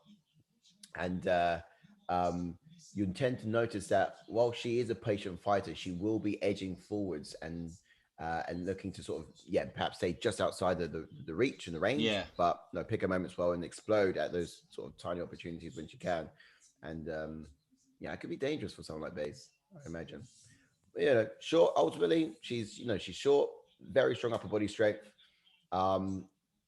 Bays, when you mentioned about her being quite physical in the clinch, in the against the fence and grappling, I'd also imagine someone like RUIZ to be a difficult person to take control of against the fence. I'd say that as well. Just being high upper body strength, but we still would love to see something like that unfold, I guess. Yeah, for what I'm expecting to see from Cheyenne Bays is I think she's going to try and stay on the outside, keep her opponent at range, and use her crisp boxing to really crack RUIZ when she kind of bursts forward. I did see that in her last fight. The one before that, she didn't do it as much. So it's who knows? Under the big lights, she might not do it. But it's always be something to be wary of, definitely. If she ends up in the clinch, I think she's going to sort of land those nasty knees straight up in the middle, to be honest. Execute any takedowns from the clinch, but I don't think she's going to sort of really. I don't think she's going to go for it, to be honest. I think she would want to stay on the feet. I don't think she'll try and tie up in the clinch with RUIZ because RUIZ is a bit of a dog. And she's got great takedown defense as well. And she'll definitely try and look to use that to an advantage. Because, I mean, they call Tisha Torres the tiny tornado. Yeah. But Cheyenne Bays is a bit of a tornado herself, to be honest. Yeah, Especially with the tenacity that she brings in the octagon. Yeah. So no, I'm all for Shayna Bays in this one. But what can we expect from MosBat Ruiz then, sir? I mean, personally, I you talk about going down to the ground and that sort of grappling. I reckon Ruiz is going to be the one to push the pace in this fight. And once on the mat, she's going to get that ground and pound in, but ultimately mix up with some of those power shots as well. So we're about to get into it, boys. Who are we going for? Shayna Bays. I'll go Bays as well. Yeah. I'm going to go Ruiz. Early. Already. Oh, Ruiz pushing the pace. Warren's gone. Warren's gone. The lady with the tattoos is a savage. Which one? They both have tattoos. Well, we know what one. The little bulldog. Ruiz. Yeah, Ruiz with like the tattoos up to her head. She got a really good win in her last outing. She got a key lock from a scarf hold. Really impressive submission. What are we seeing here? Conejo. That must be a nickname or something. Tying her up. Yeah, there you go. There's that headlock, man. That's what I'm saying. Tying her up. This is what she loves to do. She loves tying her up. Here. Oh no, this is not good for Bays. Got 4 minutes left on the clock. Not good. Tied up. But Bays is doing really well at collapsing the hands here because Ruiz will try and look for that key lock again. She really sort of pins that arm in a difficult position here with her legs. Oh man, landing some strikes as well. Yeah, certainly. Ruiz had a game plan here, didn't she? She knew what she was doing. She came straight in and hunted. She's going to try and take the back from this though. She's going to try and. They're rotating. She keeps rotating. She have to try something else because it's not working. Whatever she's doing at the moment is not working because Ruiz is getting ahead. She's rotating as well with her, and it's just making it really difficult for anything else to happen. She's gonna have to find another way out. There it is. Oh, trying to. Oh, I thought she was going to sneak out then. Trying to get that hand. But how much? How long can she hold this sort of headlock for? Because it's going to burn her arms out. You don't want to burn your arms out, exactly. That'd be interesting to see. Obviously, what she should try and do is just lean on the neck. If you know what I mean, instead of squeezing, a lot of pressure, instead of squeezing and using your arms, just lean. Use your weight. Each time that Bays rotates and just sort of gets her legs on top of Ruiz's legs, just spoons them off and just carries on going to work on her head. I mean, Ruiz can stay here all fight long, but it must be getting uncomfortable. She's throwing the legs up. Must be getting a bit uncomfortable. She's definitely uncomfortable. She don't like it. Trying something new. Don't like it. She's trying to relieve some of that pressure as well. Yeah, this is ridiculous. Like, how much energy and... back to square one again. This is crazy. She can't get her head out. So we've got Ruiz on top of Bays at the moment, in sort of a headlock. Yeah. I mean, who's in Ruiz's corner? Who's telling her to get some headshots in to make it uncomfortable for Ruiz, so she can sort of get a bit of a turn on? She's got a lock on her leg though, at least. But now what's she going to do? Not a lot. But this is what I'm saying. She's in the kind of position where she could take the back, if you know what I mean. Like you said, having the leg over. She could kind of take the back if she's obviously... Gets her head out. She needs to try and slip her head out. Like she could take the back. At least now they're against the fence. There's no more rotating that's going to have to go on. Yeah, because Ruiz is very strong. You see here. But this is... If she makes it out this first round, like, what are her arms there you go. She's trying to pin that arm down. Oh, no.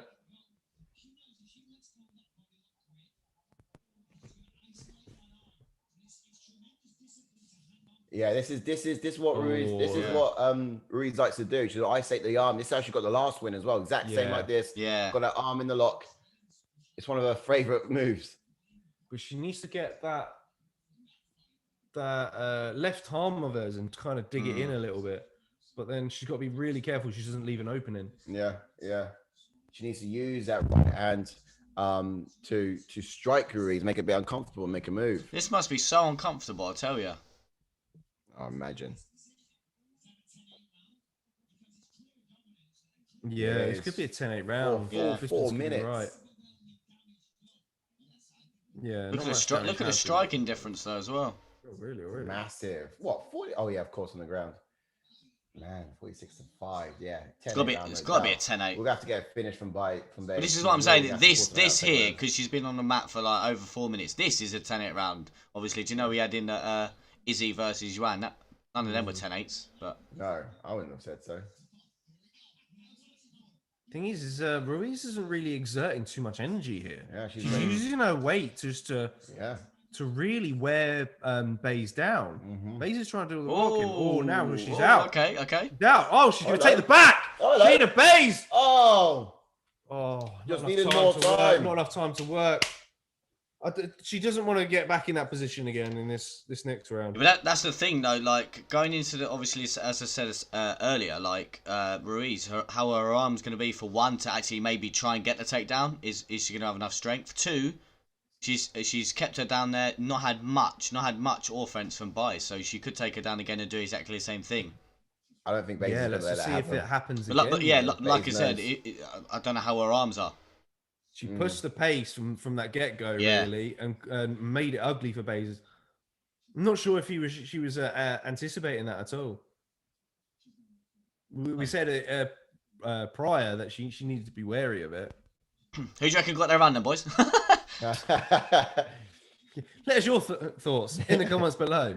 Who you thought took that round? The one with the tattoos. The one with the lady with the tattoos, as Warren the girl said. with the dragon tattoos. She's looking strong. Yeah, man. Come on, Baze. Menace him. Round 2 is going to have to be all in. All in. Here we go. Can't have a family of losers.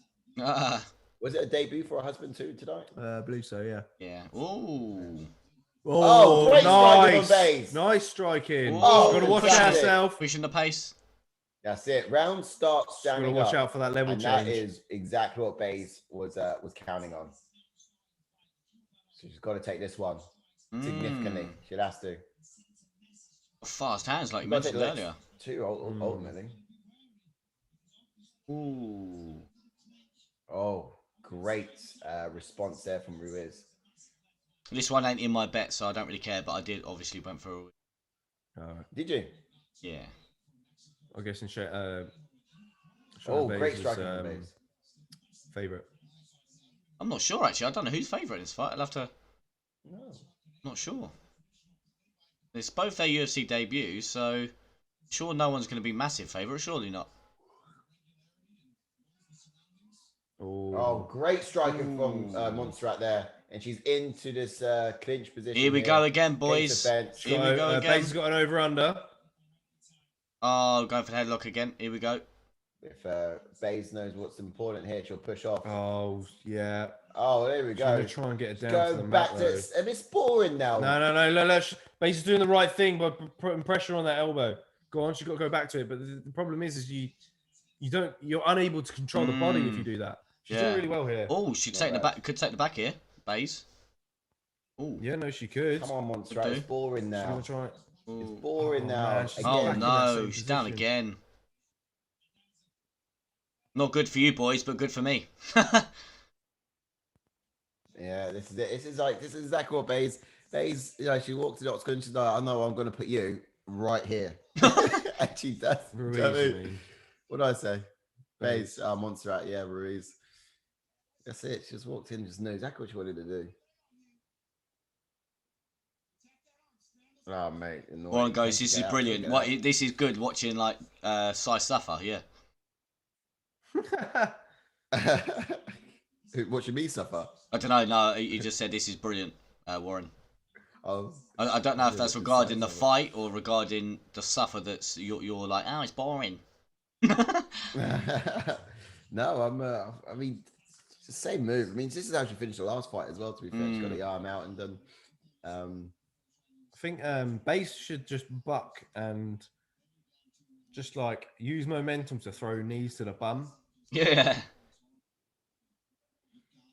I guess he could do. Then she needs to like punch the face to make it uncomfortable for Ruiz. And then swivel, make a move.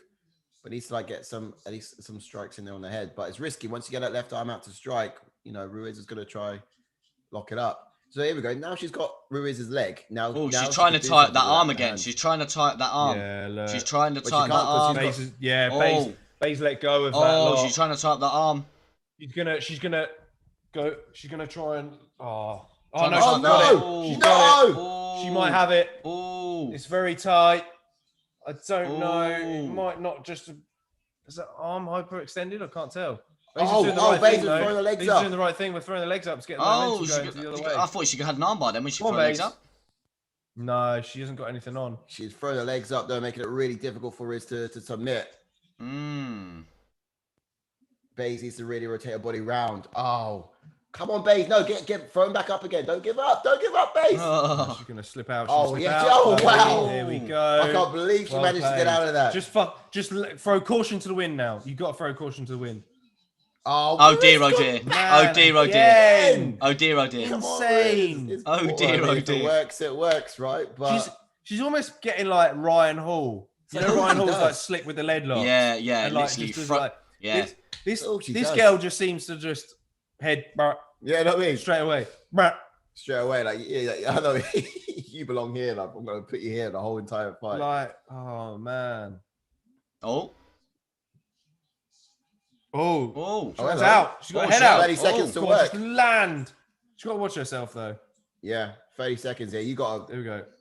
There we go. Land shots. 20 seconds. You got to hurt her now. 20 seconds. You do. Honestly, make some damage now. She's going to try and step over. Oh, try and step over to mount. Oh, she's in. 10 seconds left. Mount her. Mount. Yeah, go on, girl. All right, now go on, girl. Drop the shots. Now you got 7 seconds. Drop the shots, love. That's it. Make some damage now, Baze. Oh, not enough time. Oh, lucky, but not enough time. It's nice to finish the round on top, though. Finish the round on top at least. Go on, girl. Go on, Baze. You need to finish now.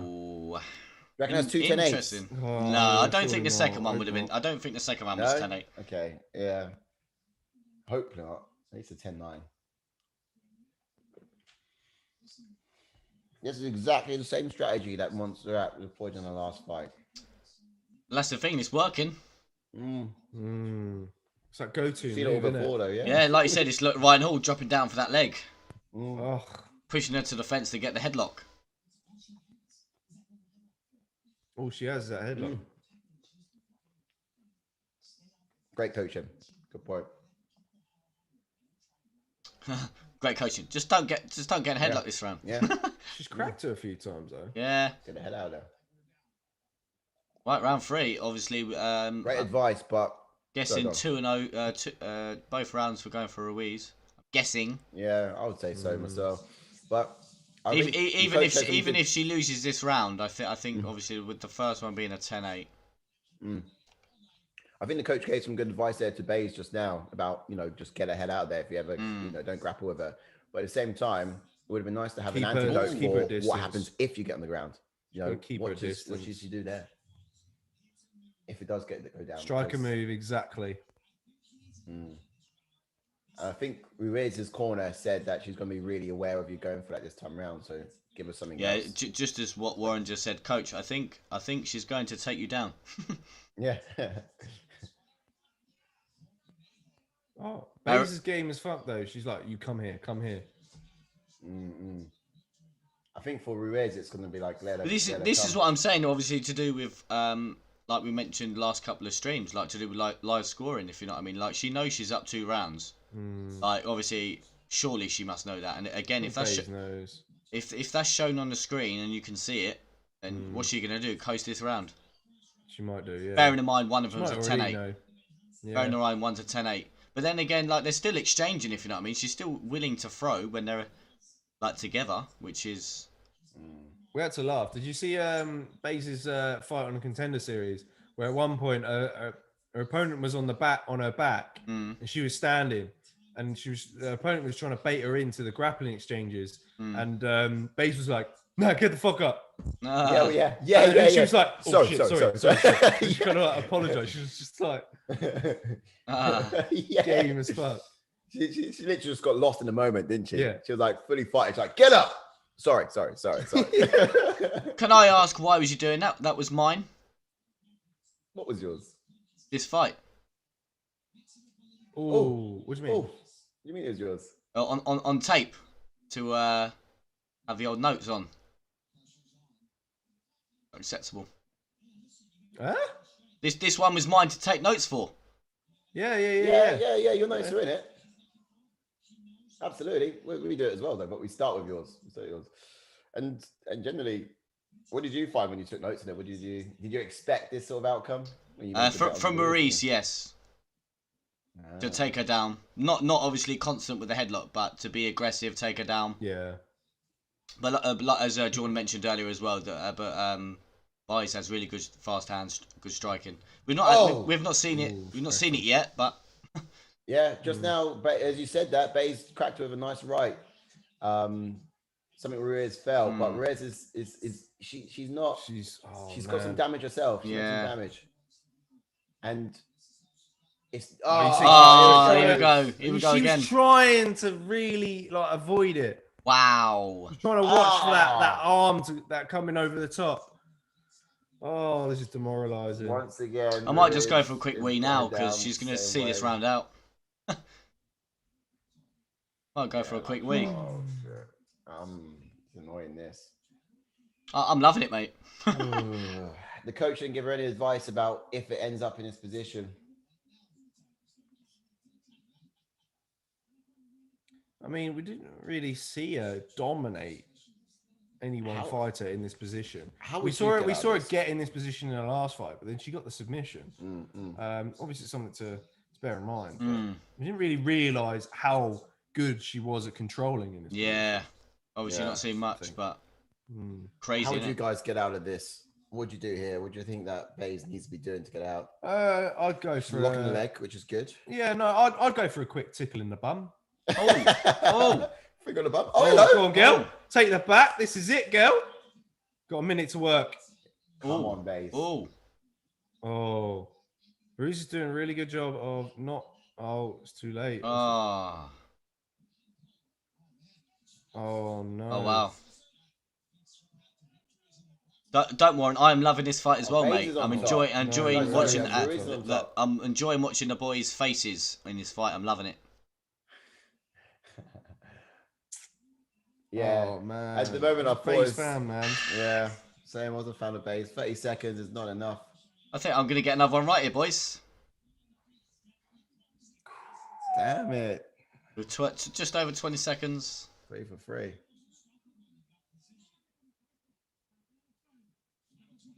What did you say, Warren? Did he? Oh, he went tattoos as well, didn't he? Well, look at him go for it now. Look, go on. 10 seconds. Go on. Bayes just wants to get some hurt off. Wow, look at that. Bayes just.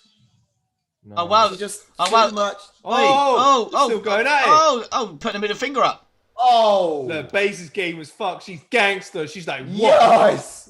Yes. I love that. A bit of animosity. I love that. Oh, look at the middle finger from Bayes. No, Ruiz chucking the middle finger up. Fucking the names. You got to get them right. I mean, it doesn't help that they put Corneo on it.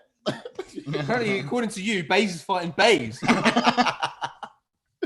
The biggest enemy is herself. How she's so gutted though. She's pissed. Yeah.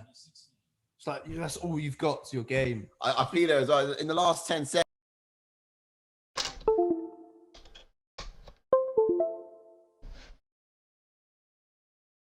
Too little, too late. That's what it is. That's one thing we learned in this fight was that MONTSERRAT RUIZ her control on the ground. I'll be back in a sec. I've frozen. Just give me a minute. Oh yeah, you have. Just stop the video and start again. On your Zoom. On Zoom. There we go. There we go.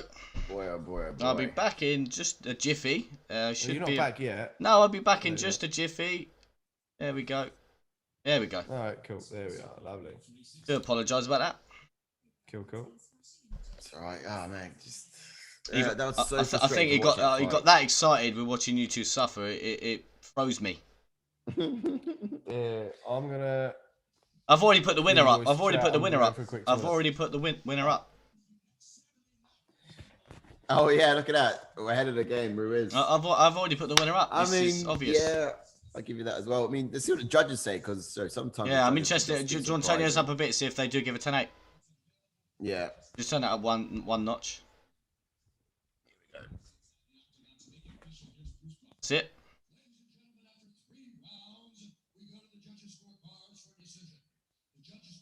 I want them to fight again now. Like, just off the clock. 29-28. 29-27. Right, I was going to go for a quick wee as well, mate. Right. All right. Look at this. Oh, man. Oh, I'm hardly going to talk to myself.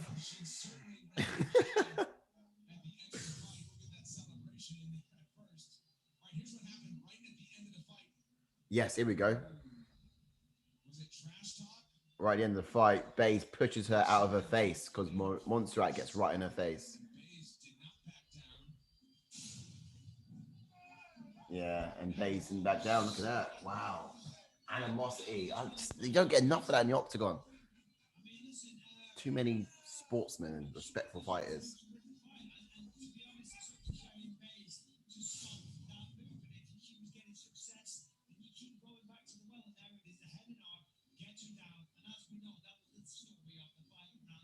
Oh, mate.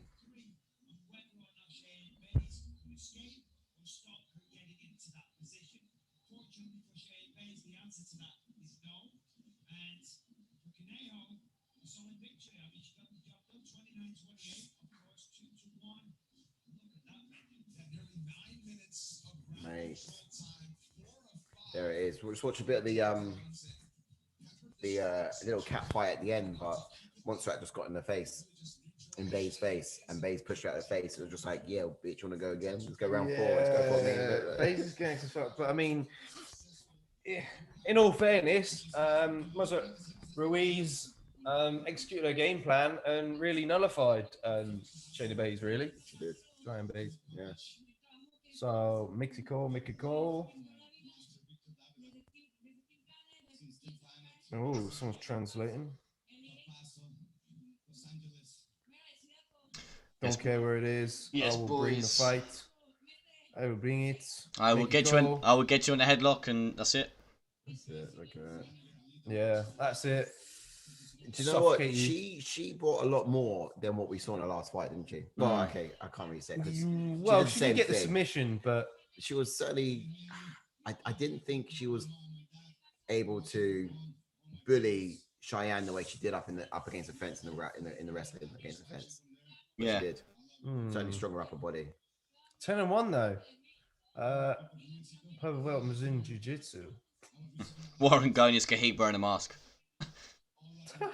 What, this girl? Come on. I thought she was a brown belt. Wow. Okay. Oh, purple. You reckon she probably got a purple belt tonight? Like a brown belt. She's only got one weapon in her ass on the ground. So far to see.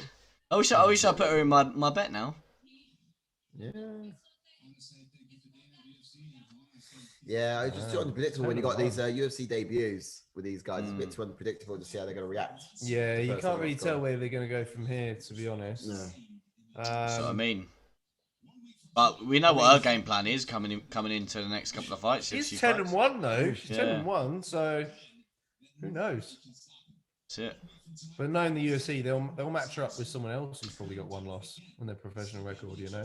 Right, let's whip up the fight card again. Just go through it again if people have just joined us, just to go through what's happened and what's about to happen. So you saw that frustration lash out at the end of the fight there as well, didn't you, with Sharon Bates? I mean, I felt that frustration. Sorry, Ash, I'm still frustrated. Yeah, so we've got Tuivasa versus that Henry HUNSUCKER. Obviously, we had Tuivasa win that by KO in the first 25-ish seconds. Again, this fight card looks a little bit different because there's been a few changes. We had Adrian Yanez knock out Lopez. And then we just had Ruiz beat Baze by headlock control for the whole fight, basically. And again, if you didn't know, as we said at the start of the event, we had Gillespie and Riddell. That fight has been cancelled due to COVID-related issues. Up next, we've got Son versus Matt Griffin. This one's an interesting one. Yeah. I mean, yeah, song. Very interesting. Very interesting one, this one. Yeah, I mean, I don't know. I feel like this is going to be a bit vanilla. You know, we watched some of the tape. Yeah, we found this. Yeah, could be, but that doesn't mean still stick with us and watch it together. We might be surprised. Jordan, I'm the world champ. I'm the world champ. Oh, world champ. Oh, world champ. That was funny. That was so funny, man. Right. Oh yeah, got some highlights here from Stipe and Francis Ngannou. Mate, but I did hear a stat just now about him having the hardest punch. Yeah, like it's equally equivalent. To I sent that to you boys the other day. Did you? Yeah. Tell me more about that. It's just like that. It's the same power as like a Ford. I don't know, like some Ford car coming full speed at you. Man, that's just that kind of power. So Stipe is going to be like a deer in the headlights come next weekend. Everyone's going to count Stipe out though. I mean, he's well-rounded. Stipe. Yeah, that's very true. He's got more tools in his game than Francis. And in the first fight, he did manage to stay away from that power. And to be fair, though, obviously Ngannou did land as well. Stipe was eating some shots. Yeah. That's the one, Warren. Ford Escort. That's the one, Warren.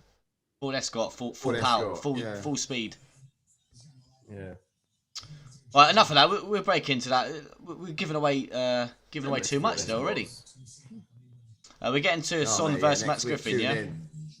So getting to a bit of history points on Son. So he's 16-5 as a pro, 4-1 in the UFC. He's got 8 knockouts and 6 submissions. He's coming off of 2 knockouts. So again, this guy's got power. He lost against Izzy in a smaller organisation back in 2015. That's an interesting one there. Wow. Yes, managed to dig that out. That's dig that out. Surprising. Different weight class. Hasn't fought in over a year though, so again, could be a bit of, again, as we mentioned in the video and the last stream, ring rust. Again, Dominic Cruz says there's no such thing as ring rust, so we shall see. Happens to some people. It does. Well, we've got for fighting style for Son. For sure. Son. For Son, he is Shred City. With an orthodox style. He's very sort of precise. He was going to pick his moments in the fight, I think, and potentially look to explode when necessary. He's going to sort of. He's very, like I said, lean individual who walks around at sort of 200 pounds. Really? Outside of camp. Wow. So he has powerful hands and he cuts down to 170. So, these are fighting at welterweight and he walks around at how much? Walks around at 200. Wow. Yeah. He's thick. He does have that power. But yeah, I think he will start out with a bit of a patient approach. Yeah. But, so we've got we've got Max Griffin here. So he's 16-8 as a pro, 4-6 in the UFC. So not the best record, up and down. No, he's got 8 wins by KO and 2 by submission. Made his UFC back in August of 2016. I know this guy throws a bit of high output. I'm watching some of this guy in midweek, and I've seen some of his fights live as well. He's got a high output. What we're looking for a fight style. Right. This guy's lead him in, mate. This guy's got first degree. Yeah. I mean, this guy here, he's got like a first degree black belt in kickboxing, orthodox fighter. After fighting southpaw for a while, he's actually adopted new ways to find creative striking angles, even in his orthodox stances, which has been pretty exciting to see in the octagon. Yeah, it was due to an injury, wasn't it? Yeah, that was it. Yeah, those leg kicks have just been menacing for him, and no, you're right. Yeah, he had an injury, had to switch it up, as most people do after getting injured on that lead leg from the orthodox stance. But it's benefited him. He's back to his orthodox ways now, and he's really creative striker to find those angles. I reckon we're going to see in the octagon, that troublesome jab come out. He's really good with that. He's a cardio machine as well. This guy, I've noticed seeing some of the tapes on Song. And seeing how he's gassed in the octagon, this guy here, he has that durability to his fight. Always moving, doesn't sit still at all. It's great. Yeah, I reckon, yeah. But so far, from what I can say about some of his boxing ability in the octagon, just disciplined approach. It is, you know, he doesn't like overreach and doesn't overexpose himself. But you know, that's why he's a you know, a first degree black belt in the sport, kickboxing. That's it. But yeah, what would you expect to see from someone like Song in this then? Yeah, I got a feeling he might start patient, and that's purely because of the ring rust as well. Then at the same time, he could just believe Max Griffin's just not good enough in there and just try and get him out early. But I'm expecting Son to at least try and land the powerful shots and try and dictate his pace on the game.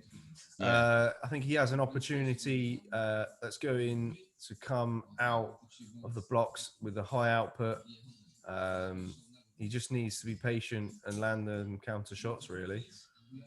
He's going to make his opponent miss because he knows Max won't stop coming forward. Yeah, he won't. So he's got to try and capitalize as well on this wild sort of style of Max Griffin.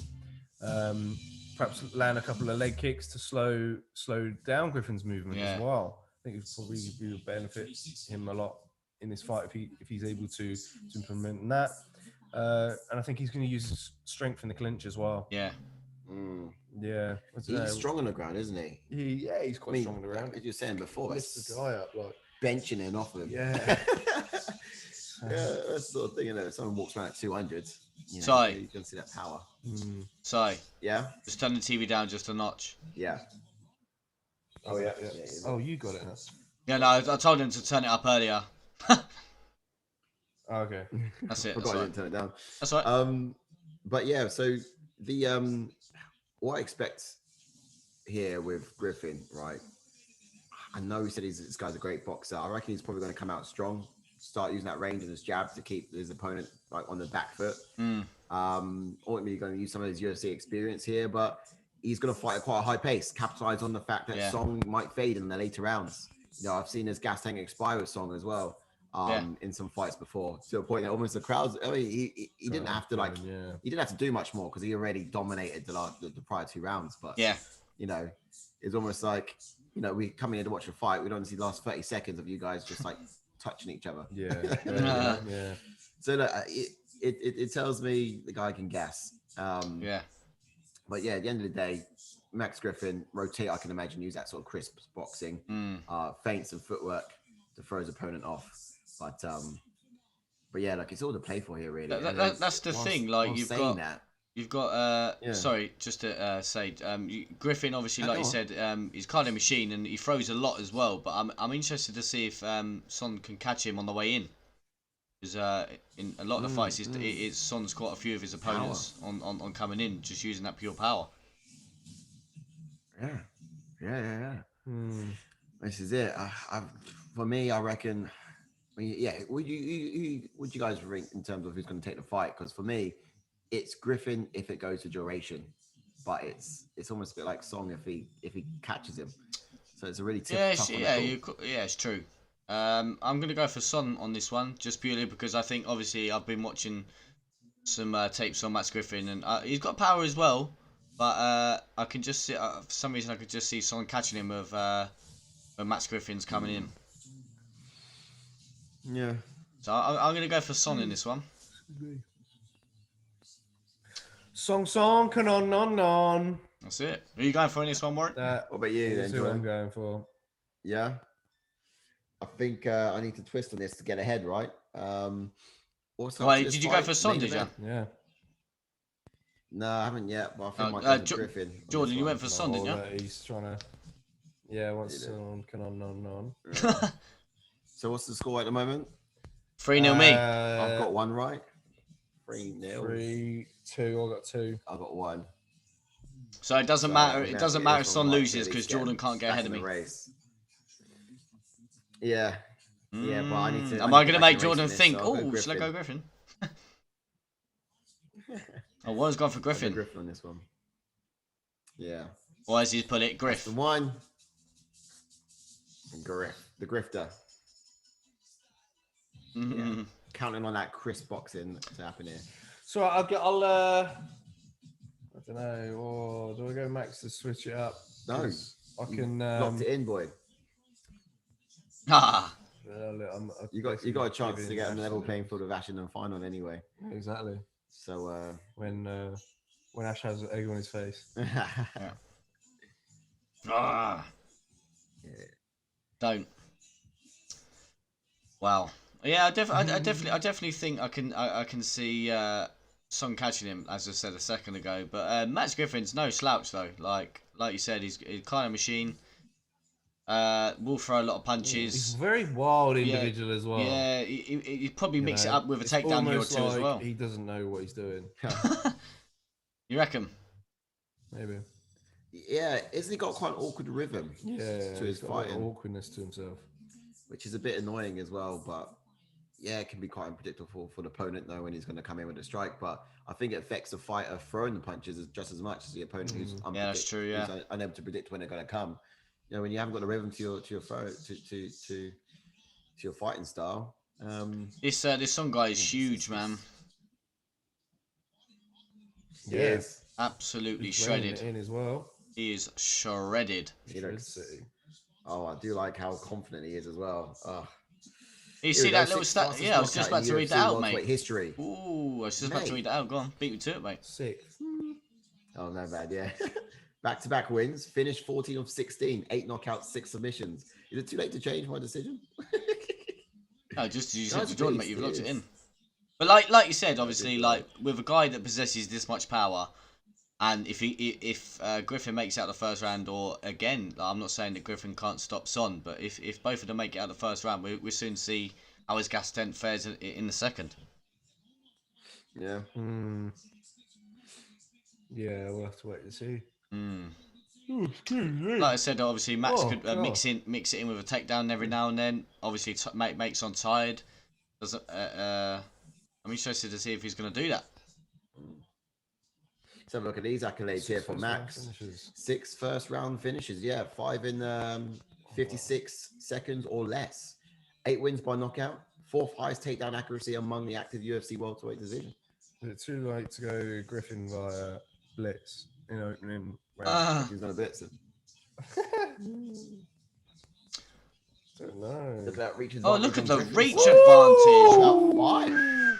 Huge. Oh, this boy wants to change it up. I don't know. I want to do it, Mr. Brown. Press the panic button. Yeah. It would mean that it's like the gold. We all get one golden buzzer. Oh, I'll tell you what, we all get one golden little buzzer where we can change our mind, but obviously not now because we're near. I would have done that with RUIZ. I would have done it with RUIZ Bays after like the. Well, obviously, I don't mean really fight. Unlimited. Oh, I would have done it with Tuivasa the first 10 seconds of that fight. This guy waits to see who throws the first jab, and then he's like, "Oh, actually, no. I wish I should have gone with so and so." Oh man. Max Griffin's pumped. Max Payne. Pumped. I was trying to think what his middle name was, but it was Payne, innit? Max Payne Griffin, which is good. Striker. 6 and 5. Striker. The assassin. Son KENAN. The Son's in my bet as well. You got Son in your bet? Yeah, so I need to. Huh? You said got him in your bet. Yeah. Oh, yeah, I'm interested to see. I've just realised this one's so interesting, man. Is Son going to be able to avoid the takedown? Is he going to be able to keep up with the pace of Max Griffin?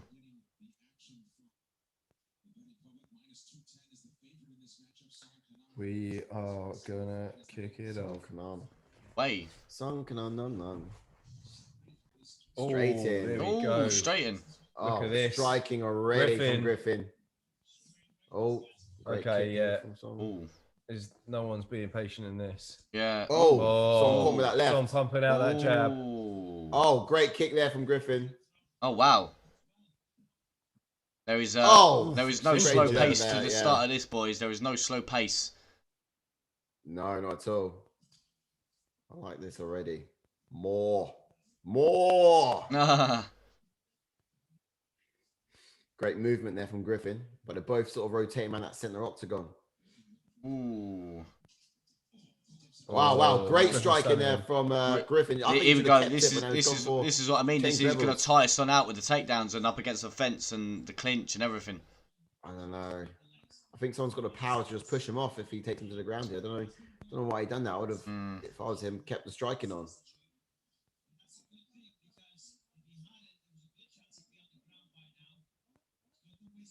Oh, nice. Do you reckon he wants to take? Oh yeah, good. Yeah, good. Circle out that. Oh. Back to the center. Back to the center. Ooh. Indeed, yeah.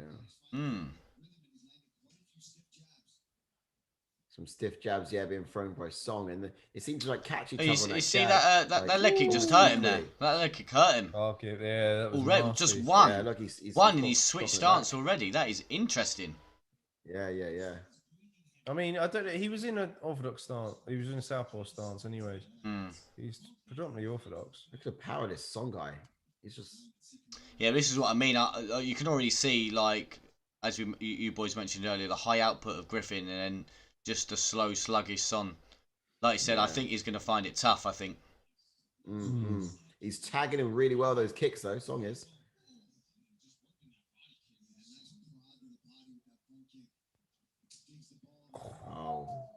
Really, that's a great right hand straight.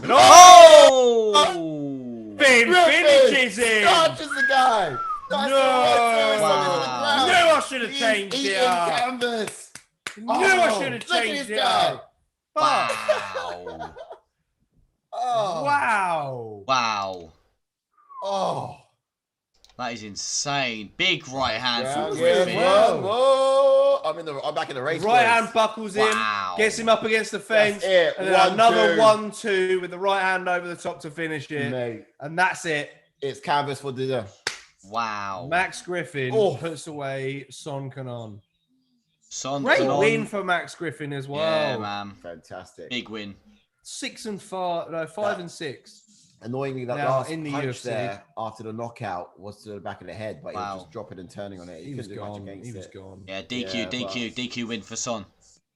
He was already out, I guess, but you know, back in the head as well. You don't want that to land. Oh no, my bet's gone.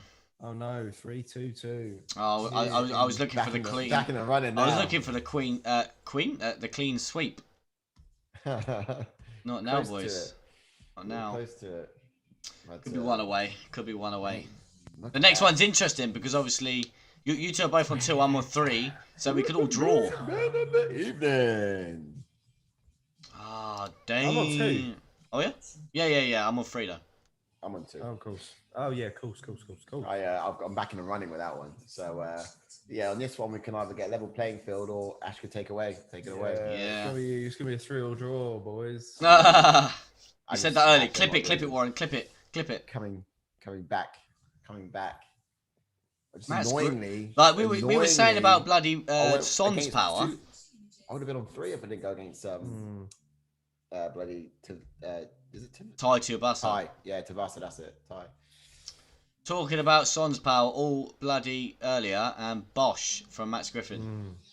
Yeah. If you is it striking, wasn't it? That striking was just so clean. Yeah. Really laying with that reach advantage in that boxing. Exactly, that's it, Warren. I'm going to be 4 and 2. Thank you. If you go Brunson now, I'm going to beat you with my slipper. Why? Imagine. Because we're Team Holland. We said this from the start. Yeah. From the start of the day. We're Team Holland. Imagine. You tell him. You tell him, Warren. 4 and 2 for me. 4 and 2. I had 6 fights tonight. It'd be 4 and 1, wouldn't it? No, you boys would be on 2, wouldn't you? Because you're on two wins. Picks wise. Yeah. Yes. Max Griffin, man. Wow, did not expect Motivated Max Payne Griffin. Did not expect that, I tell you. Wow, motherfucker. Yeah. He's so stoked for that win. We didn't see his walkout because they rolled adverts over his walkout, but we did see him in the octagon and he did look ready. And usually I like to see the walkout to find out how. Oh, do you? So you can change your mind. So you can press the side panic button. Oh, he looks ready. Usually. Panic. Usually. Oh, we're gonna go for Derek Brunson now. Yeah, he's gonna watch Derek Brunson come out dancing or something. He's like, oh. I want that. Or with a serious look on his face, like he's gonna kill a guy. He's gonna kill somebody. Kill bitch. Just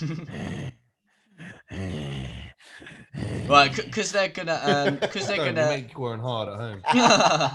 because they're Scaring gonna somebody. do the old little Arousing someone commentary else. for this one, and then they're gonna play. They're probably gonna play their own little advert for the main event.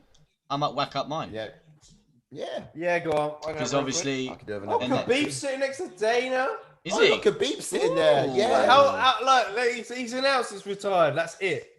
So he's up Stop giving him like, there. Do you know what I mean? little free passes. Come sit next to Uncle Dana. Come sit with me. Pull up a chair. Put up a chair. But again, mate. It's a great fight for you. if you have just joined us, welcome to Against the Fence. We are a UFC fan channel. Again, we do welcome comments. Again, please do comment throughout our I was gonna say morning. But what I'm gonna do now is just play again another ad. Again, if you've not seen it before, we do jump on Warzone from time to time. Please do check it out. It's on my channel there below my name, Modern Age. Please do watch. We do jump on the Warzone. Enjoy. Yeah. Indeed. Don't go anywhere.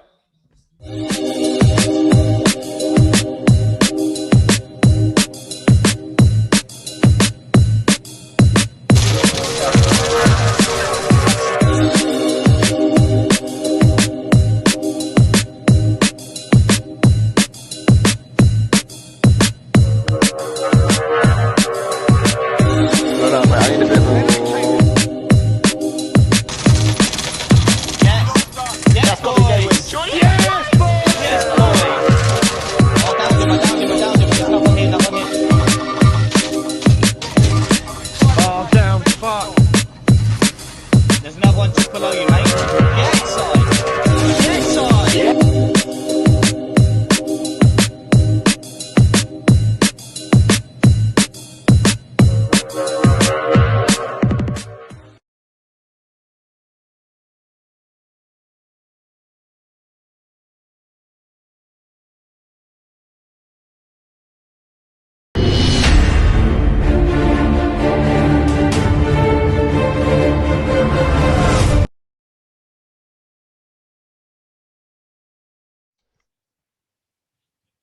Oh, I'm all alone. I'm all alone. I'm all alone. I hope you enjoyed that. Again, as I said, we do jump on Warzone from time to time. Again, we've next week we've got Francis Ngannou versus Stipe. If you are interested in joining a fan cam, we did do one last pay-per-view. Please do message.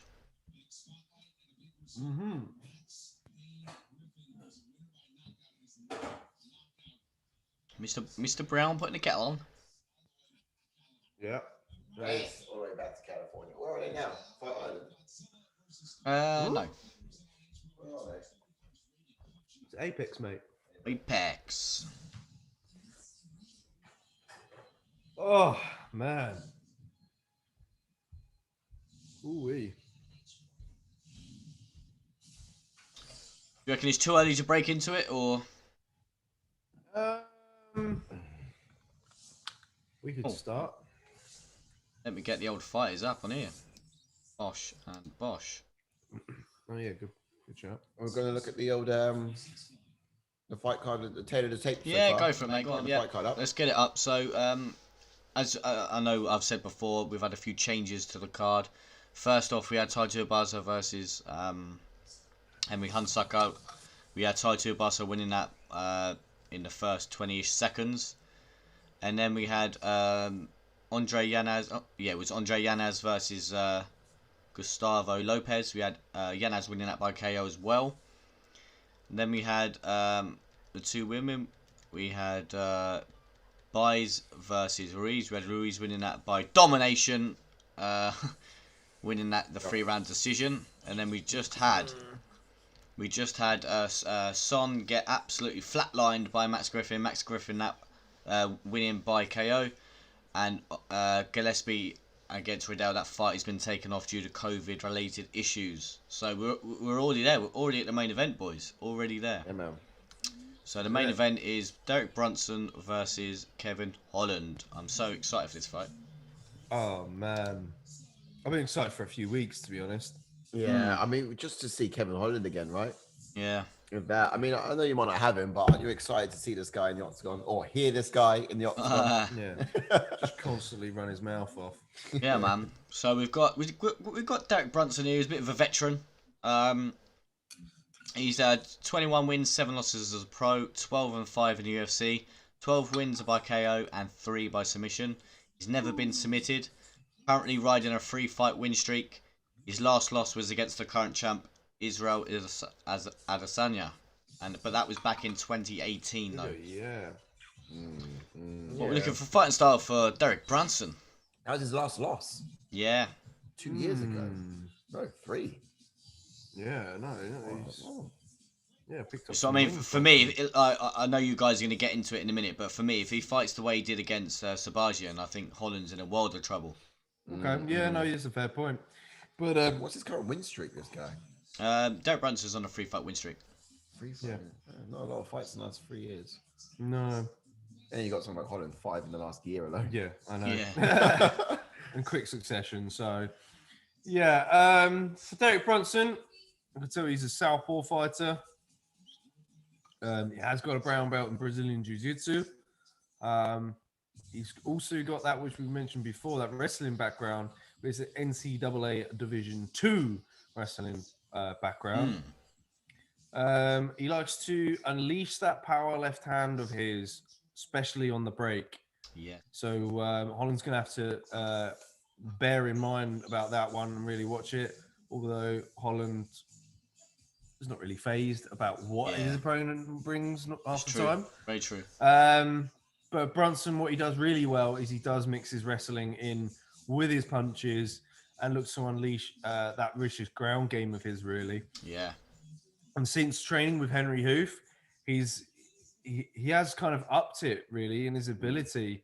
Henry Hoof has pretty much trimmed the fat off of his game, and he's looking a bit more what's the word to describe it? Sharp. Yeah, a bit more sharp and a bit more measured, to be honest. Yeah. That's what I mean. So. That's what I mean, as I said just a second ago, like a patient, more focused Brunson is he's a contender. Like, because we've all seen Derek Brunson in there. He likes to throw wild punches. He's done it in a few fights where he's just got too wild. The perfect example is against Robert Whittaker. Just getting too wild in exchanges and just getting caught, just overstretching. He does love to, like you said, he does love to lean in with his punches and just throw so wild. Like, as I said earlier, if he, weapon, that's what I mean. Yeah, yeah, that's true. It's only worked against him in those fights. So yeah, it's a bit of a definitely So we've got coin toss in it. That's it. On the other side of the coin, we've got Kevin Holland. He is 12-5 as a pro, 8-2 in the UFC. 21-5, you mean? 21-5. I do apologise. Yeah. He made his UFC debut back in 2016. He's got 11 KOs and 6 submissions on his record. Currently riding a 5-fight win streak. 4 of those were KOs. He's coming off a big knockout against Jacare Souza. That KO was so crazy. Like, he's on the bottom, landing punches from the bottom. Crazy. Oh, yeah. Getting him tied for the record for the most fights in a calendar year, which was 5 fights in a calendar year. He's picked up, in which of those 5 fights, he's picked up 3 performance bonuses. So this guy, he's on a bit of a tear at the moment. Yeah, Holland. man. That's why they call him the Rising Trailblazer. star, baby. The Trailblazer, right there. Well, look, fighting style wise, and you know, it's just been fun watching tape on this guy. It really has been. He's your orthodox fighter, black belt Brazilian Jiu-Jitsu. But you don't see him get into the groundwork game too much. You know, in you say he's a black belt. Yeah, he's a black belt under I know. Former fighter Talis Latis. Really? I know. Yeah. You just don't see him like put that to work on the ground that much, do you? But you know, he's got that in his arsenal. But he's also a 2nd degree black belt in Kung Fu. So, you know, this guy, it's I was talking to you a bit earlier, right? You know, how I'd love to see some sort of Karate Kid in the octagon with some sort of like spinning back kicks and, you know, the praying mantis, like that sort of thing. I, you know, see much of that on the canvas. So I'd love to catch a bit of that action. Doesn't work in this game. No, it does not, mate. It's all in the movies, really, isn't it? But look, he's so long. This guy, he can generate that power in any position you put him in. You know, lying down, like we saw, of course, with Jacare Souza, like in that fight, he was lying on the ground, and you still be able to knock his opponent up from punching he's on upwards. his back, you know, and he's still chucking. Oh, have you heard of that stuff? Because you just never know. No. Yeah. No. But you know, this guy, he's very confident in his approach. You know, he doesn't shut up on the canvas. He's always talking, blabbing his mouth off. Can that be a fighting style as well? But you know, you certainly see that confidence in the way he fights, the way he talks. Yeah, you can really. He gets inside his opponent's heads. Yeah, you know, that's it's a fighting style. Known, It's true. But yeah, the last thing to say about this guy is, you know, he's got some lethal elbows in his arsenal too. You know, he's well rounded. You know, he's got definitely is. Yeah, there's a lot that this Brunson fella needs to look out for. Got a question for you boys. Go on. Okay. So Holland, how do you reckon Holland will fare in his first 5-round fight? Will we see Brunson wrestle across the 5 rounds? Oh, he could put on a bit of a wrestling clinic. What are you expecting? But yeah, no, for Brunson, like you said, I expect to see I think we're going to return to. He's going to return with a very patient Derek Brunson. I think that's what we're going to expect to see, really. Yeah. I think he's going to probably feel out the first round and identify the dangers first, and then look to grab the body lock later on, drop down to the hips, and take Holland for a ride. I think. Yeah. But he needs to be able to try and control Holland on the ground. I think that's what I want to see. It's going to be hard. To be honest. Yeah. But at the same time, you know, he's got to stay away from any submission attempts that Holland might throw at him. Holland dancing away. Be a surprise. That'll be a surprise. Yeah. No, absolutely. Especially just watching him dancing away. Strikes from the bottom. You know, he's enjoying it, man. You know, that's what it's all about. But I think Brunson needs to roll with the punches really coming his way, but get ready to sit down on that power when it's required. Definitely. Yeah. Just looking at one of the accolades here for Kevin Holland, highest striking accuracy in UFC middleweight history, 60%. The highest. Well, look, this is what I'm expecting to see with this guy. You know, you raised a good question. Though. Is Brunson going to be someone who's going to take it to the canvas and hold there for the full 5 rounds? I think you made a good point as well, about him being a return that patient fighter. Kevin, the late Kevin Brunson, I guess, as we've recently started to see. Derek Brunson. But what is up with you tonight, Mr. Brown? Kevin Brunson. Oh, God. Did I say Kevin Brunson? Yeah. I didn't. Kevin Brunson. It's the alcohol, man. Earlier. Oh, I'm on water now. I need to fill it. I just Derek down Bacon. this bottle.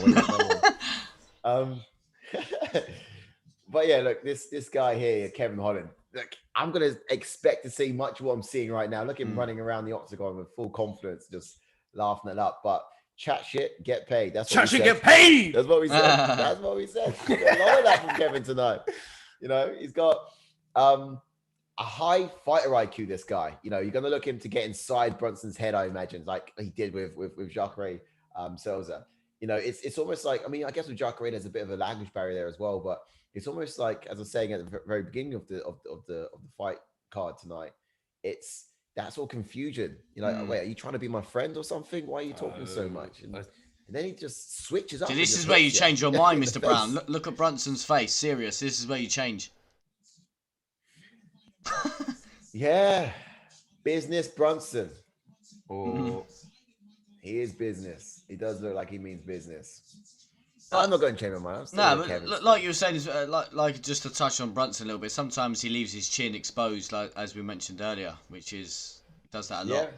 Well, that's the old Brunson, right? You see a patient fighter here now. Yeah, true. true. Less of that if he's a bit more measured in his approach. Yeah, can Holland find that chin and put Brunson away?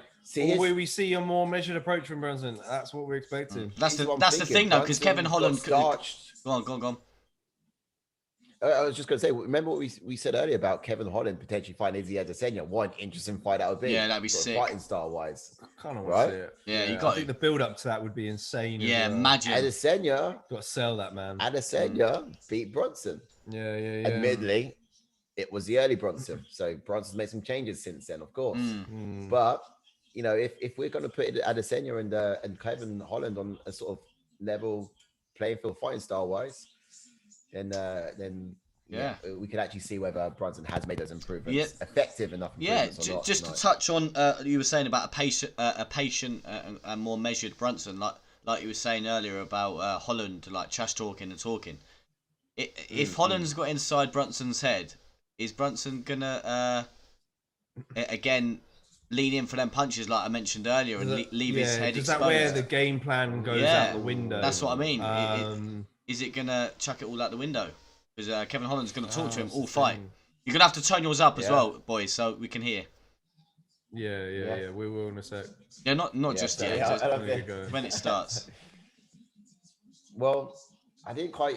I mean, we said it before. I mean, I do like Kevin for this fight mainly because I reckon he's gonna fight long, keep his head out of reach from Brunson with those power shots, and he's gonna shrug off everything Brunson's got to throw at him, and that is gonna add to the frustration. Covering up well, he covers up well. Yeah, as well, Kevin Holland. Yeah, he does. Yeah, he's got to protect the head, and you know, I guess it's that sort of frustration of like you throwing, knockout power from someone like Buckley, for example. We watched that fight. Yeah, Buckley was throwing. Didn't even phase Kevin. And that's got to be frustrating for a fighter who does that, you know? And, you know, Kevin just laughs it off like everything else, doesn't he? Yeah, just laughs it off, covers it well, fires back with his stuff of his own.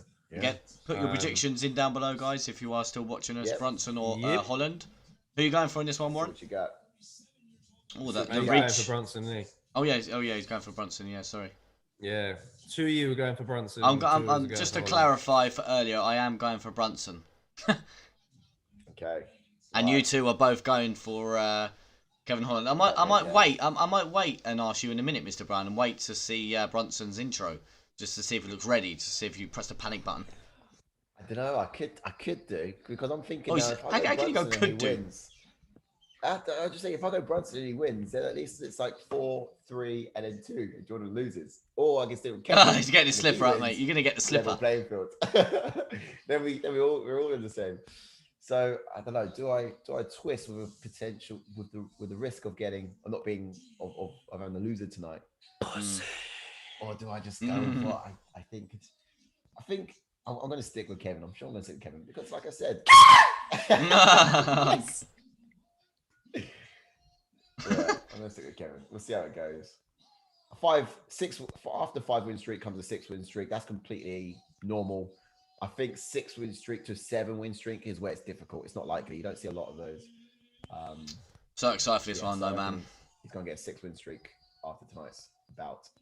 But ultimately, this guy's going to be unpredictable. So you just don't know what you're going to see from Kevin. Yeah. Kevin! Oh, I want to see that sniping right hand, though. Yeah, mate. He's got a sniper. He's got a new tattoo. He's got a sniper. He's got the bullet on his arm, hasn't he? Oh, the bullet from Mario. Yeah, got a Mario bullet on the gun here because from his last fight and watching his tapes back, he didn't realize how powerful his hand was, didn't he? Man, I got a sniper. I know. Got a sniper right hand. He's calling it a sniper now. But he didn't know how crazy is that? He didn't even know how powerful. Adrian Sterling, please do not tweet. Please do not tweet, Adrian Sterling. Go away. Well, it is a whole vibe. Here we go. Comments from Sterling coming through. I mean, win or lose, I'm still a fan of Holland. Ready. Yep. Ready. See, look at the ready face. Look, you're gonna change your mind, mate. This is where you change. This is where you change, mate. Getting itchy. Getting itchy. Getting itchy. He is ready. Getting itchy. So you two, just to confirm, before they square them off in the middle, are you going for Brunson or Holland, Mr. Brown? I want to hear it. I want to hear it. I'm going Holland. I'm sticking with Holland on this one. So you two are going for Holland. I'm going for finish Brunson. with a free all level playing field is the outcome I'm going to have tonight, which I can sleep happy with. But yeah, imagine. Oh, of course we've got Herb Dean as a ref, for fuck's sake. Oh. Turn yours up a bit, yeah? Yeah. How's that? We're on And we're underway. To hear. Oh, Holland trying to go for the old. Oh, he don't want to touch his hand. Controlling the range. Oh, great. Oh, maybe not. I thought he was just trying to. Oh, good front kick by Brunson. Holland, sorry. How you doing to me now? I know. Oh, he's down, boys, Wow, panic. He slipped, and then hit him down. Panic, wow, boys, panic. Takedown. Brunson capitalized on that. He's probably talking to him right now, though. He's probably, look, man, I slipped. I need subtitles. We need subtitles on this. Yeah, that'd be sick.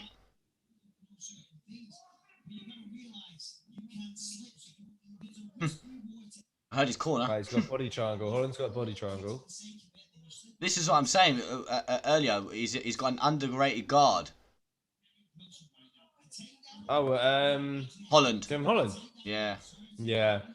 Like submission attempt. Well, we're not seeing many submission attempts from his back, but like they're there. No. Yeah. They are there. Coming soon.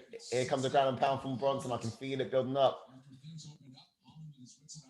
This is a great start for Brunson. Great start. Sticks legs, yeah, long legs, making that sort of Land in the ground and pound. He's doing really well at covering up some of these. Land in the ground and pound. Yeah, here it comes now. He's shifting his hips, Front his legs up, being active.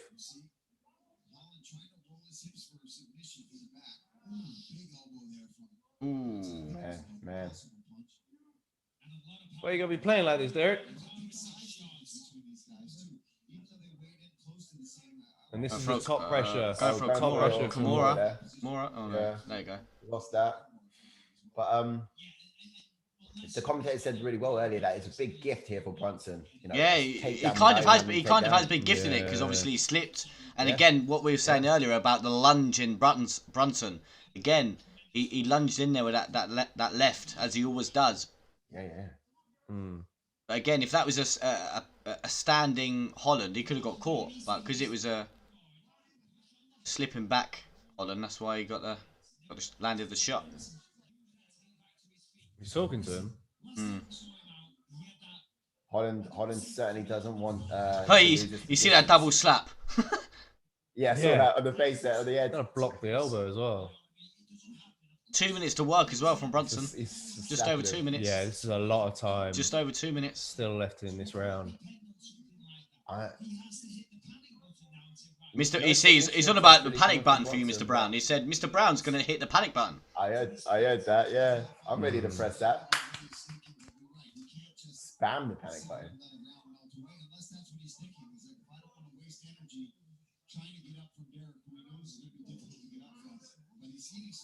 Yeah, he's chatting. Commentators, shush. I want to hear Kevin. Yeah, party down there. Let's see what he's saying. The commentators are talking too loud. Let's go Holland cam. Yeah, you know what I mean? He needs his own mic lapel in the octagon. Yeah. Let's mic you up. Let's mic you shorts up. You know what I mean?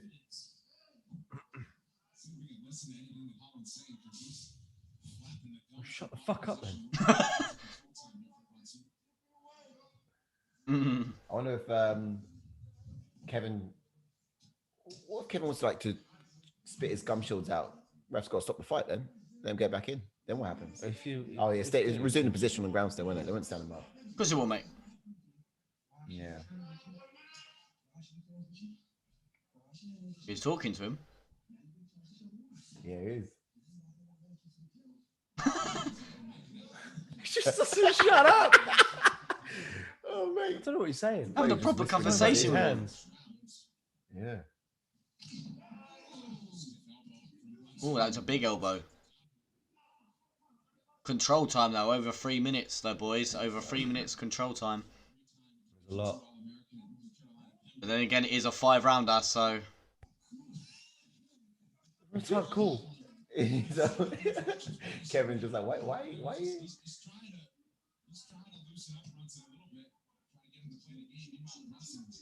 Like, chill.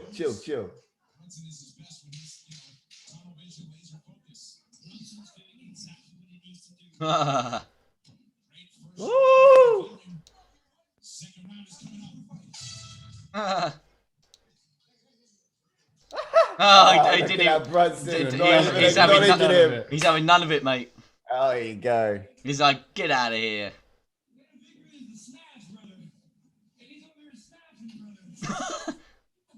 It's not cool, brother. Give him some wrestling advice.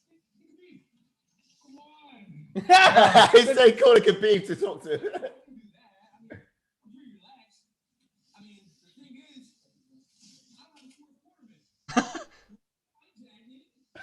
From that jacket, come over. Khabib, get him. He's done that with DC in the past. He's like, yeah, where's my DC, wrestling where's advice? my wrestling offense at? No, you see Khabib there, look.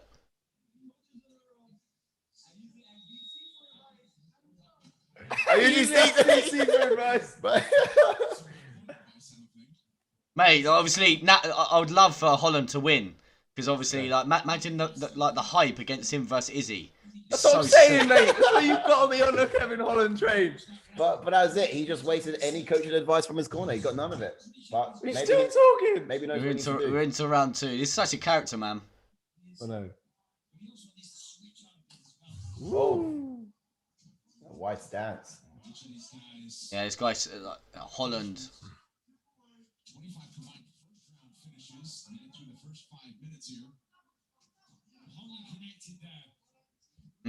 That hurt Brunson. Yeah. Great kicks here coming from Holland. It's probably going to be the most quiet I've ever been in a fight, just because. Yeah, I know. I just want to listen to what he's saying. I don't want him to fight. I just want him to listen to Holland. Sorry, I'm not saying anything. Imagine if he gets in the commentary after. Like, I love that. I love them commentary. Kevin. Oh, Brunson's got that body lock. You can look to drop. Well, there's a hard knee to the body. No, you just see him spin around like that.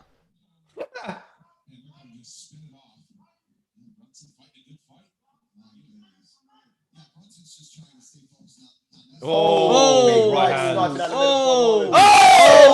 Holland's power right hand. Oh, Brunson's out. He's all over it. Again with it. Brunson hanging in there. Yeah. Oh no, Brunson's going for a one. Brunson lands. Oh, that right from Holland. Rocks Brunson hard. Oh. He is a wild man. Yes. And look, Brunson's got the takedown. Oh. Wow. I'm not sure if Brunson cracked him there. Yeah, Brunson hurt him. Yeah, he did. He's going to step over here, boys. He's going to step over into mount. Oh, wow. Oh, wow. He's giving that man mount. Giving up mount. Oh, he might try and slip out the back door. He's spinning. Oh. He's giving the back. Oh, great spin there for Kevin. That was fantastic. He's attacking the leg. Up kick! Great up kick there from Holland. I just feel like he should have taken the opportunity to get to his feet though. He's looking for the head and arm here. He is. But it looks like Holland's trying to use the telephone technique to avoid it. He is. Holland cannot let Brunson step over. Cannot.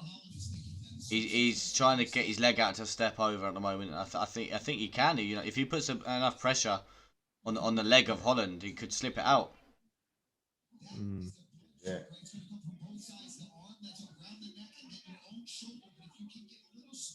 Oh, he's gonna step over. He is. Yeah. Oh no, he stepped over. He stepped over. This is not good. This is not good. He stepped over. He's answering the phone. It's only a matter of time. I think Holland's still talking, so he might be right. I think he's calling his mum. I'd love if Brunson. I'd love if Brunson starts going. Talk now, mate. Talk now. Who's on the phone, Holland? Who's talking to you, mate? He's just stand this up. He's elevating. Can't stand this up, mate. He just needs to put a bit more pressure on. Keeping his He's literally just holding that out. I mean, he can hold it there as long as he can.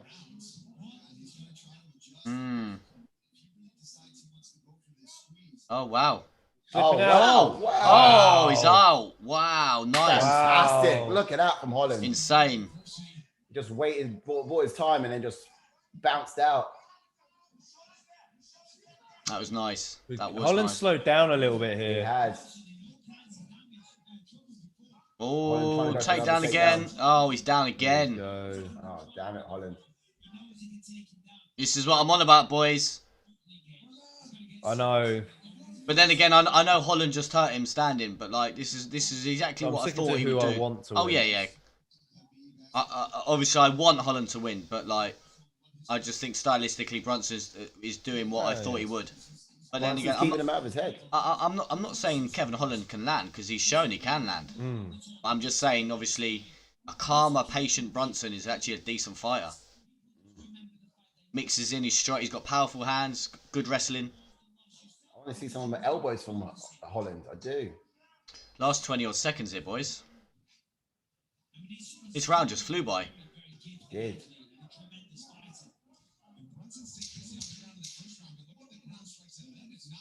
Kevin's waiting for the next round. Got enough time in the fight to get back. Right, hopefully we could go back to the corner of Holland. Yeah. Round 3, 2-0 down. Come over here and help me.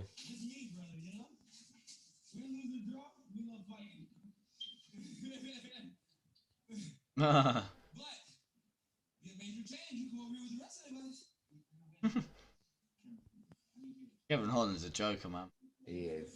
I want to see these exchanges. I want to see how much Brunson landed on Holland, because obviously the tides changed a little bit, because obviously Brunson was hurt at one point. Yeah, he was.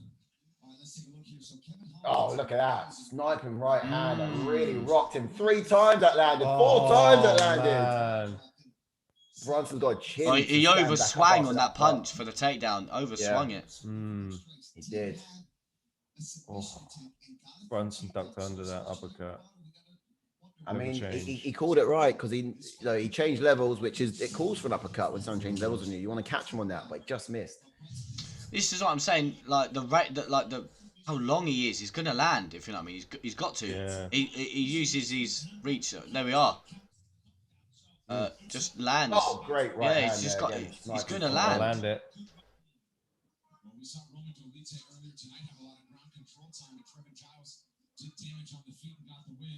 How's Brunson going to fare now in these later rounds?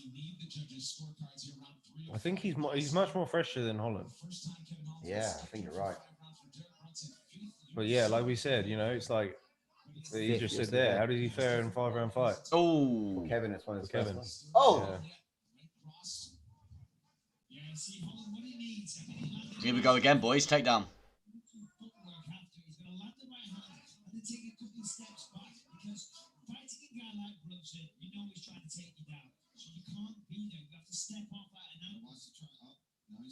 Armbar attempt. Armbar attempt coming from Holland.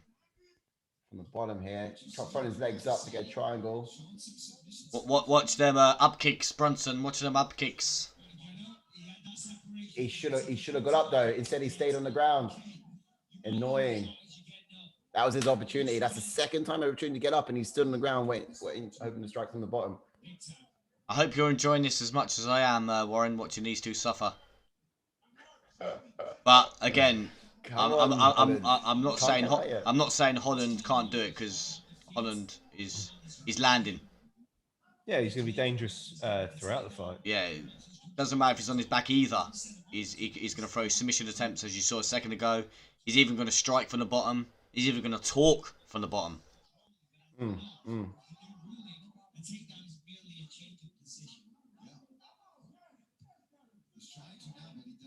Again, a lot of time to work. Elbows. That's what. Come on, Kevin. I want more elbows coming out here. Lot of time to work. Brunson's been making it really hard for him to do that, though. Where he's either stretching his arms out like that. But this is what I'm saying. As you're watching, like, Holland's throwing from the ground. I know he knocked out HUNSUCKER, but like, he's exerting energy from the bottom when he doesn't need to do this. If you know what I mean, he either needs to get up. I think he's getting a higher strike count from the bottom than Brunson is on top. Yeah, probably. I mean, he's getting a good strike count here. Oh, definitely. But I think you're exerting more energy on the back throwing punches than you are on top throwing punches, I think. Yeah. But that's what I mean. He should be using this energy to either get up or submission attempts. I don't think, unless he lands a starching elbow on Brunson, I don't think he can knock him out from here.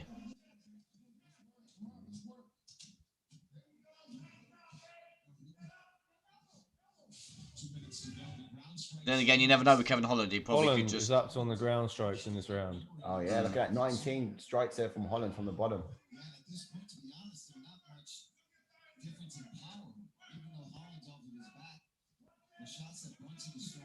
So we've still got Derek Brunson all over. Well, I wouldn't say all over Holland because Holland's landing from the bottom, as you just mentioned.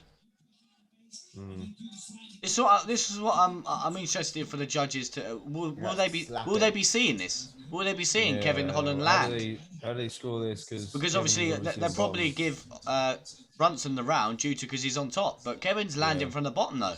Yeah, a lot more. It's certainly going to go in the cards. I think the strike count here from Kevin being significant enough. I wonder if it ends with him on the up as well. It's just over a minute left as well. Still time. Still time. Just annoying. Kevin needs to reset, get on his feet. But he gets tired and he's easy to take down when he's tired. Brunson landing and landing and landing. There we go. He's not able to get up because he's in a body triangle on the back. Why is he doing that?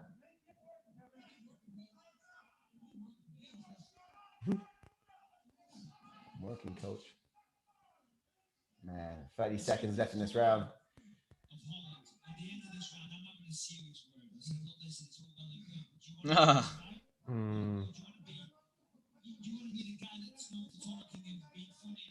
Yeah, that's true. What Biz's been saying. But like, obviously, most of the time he's backing it up. You watch, Holland could come out next round and just knock him out.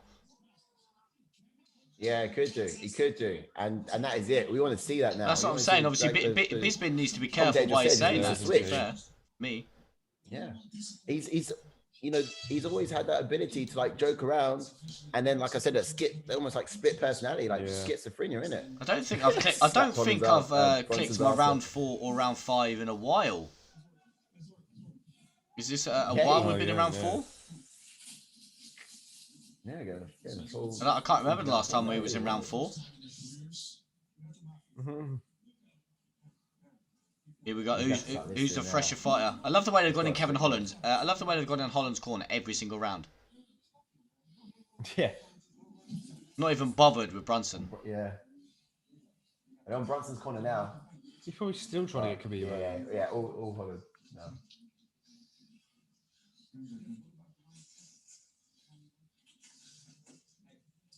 Who do you reckon is the fresher fighter, boys?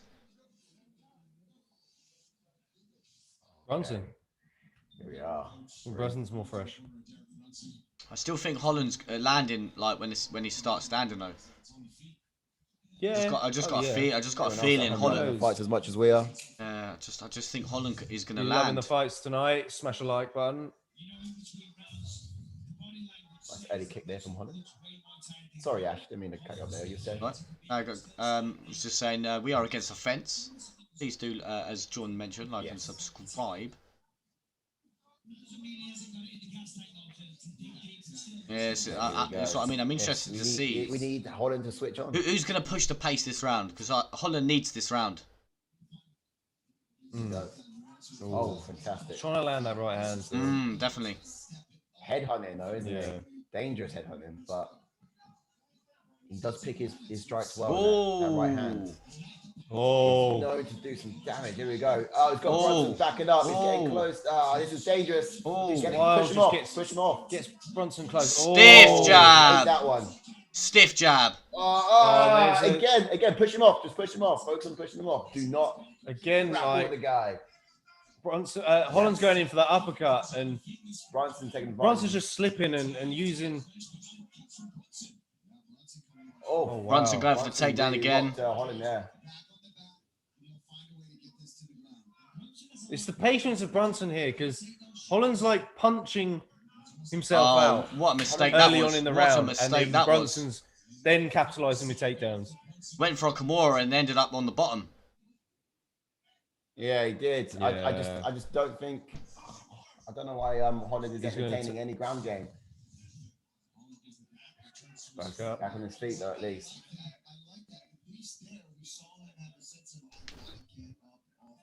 That's it. Oh, and he's back down. Sweep. Jeez. That body triangle's not working for him.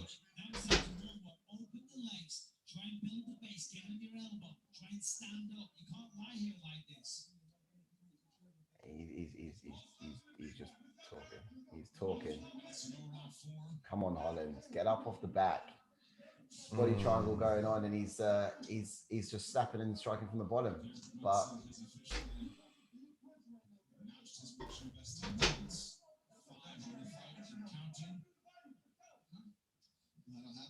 it's just pure domination at the moment.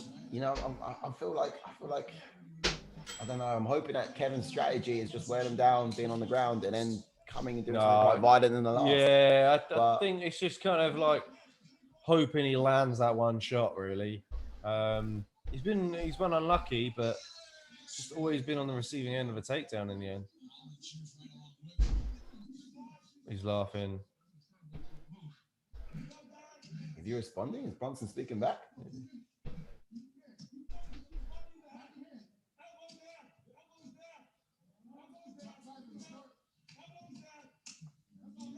The elbow is not there. I don't know why his coach is saying elbow's there. It's not.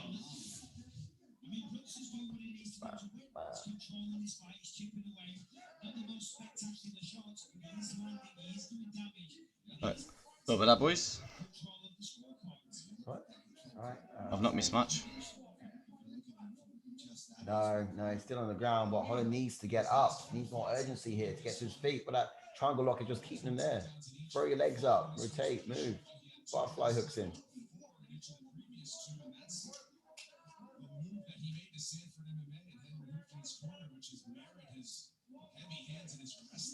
You got Herb there telling him to work.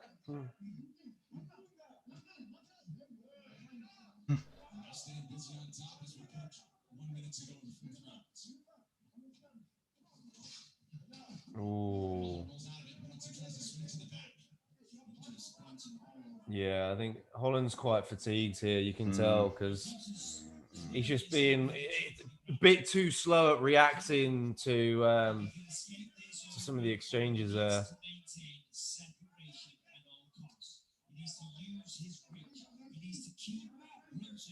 Interesting. He does.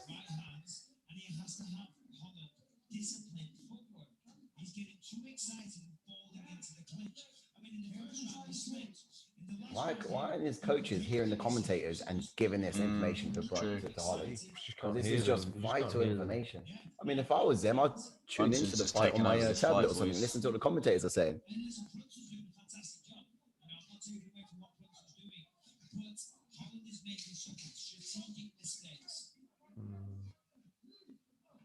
He'll learn. Looking at this time.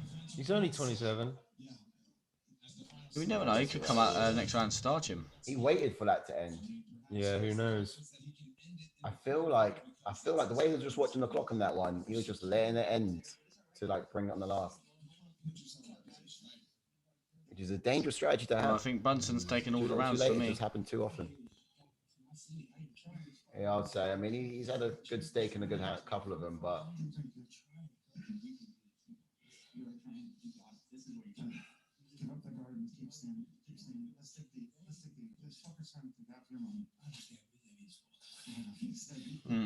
He's heavy as fuck. Thick.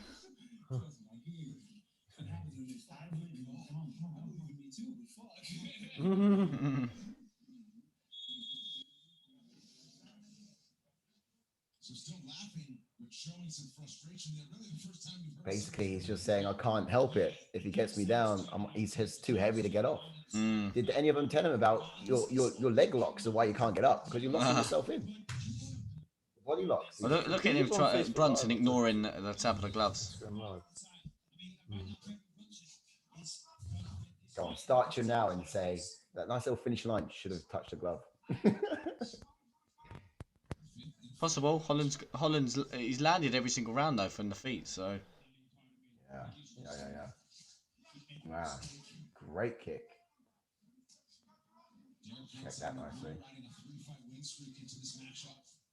Kevin Holland on the other side, 5 wins from May until December of 2020, and that winning streak is in serious jeopardy right now. Oh, nice one from there, Holland. That was a weird approach Really from just waiting on that right the whole time and watch that right hand waiting on it. Yeah, just trying to wait. Fires that piston down the middle.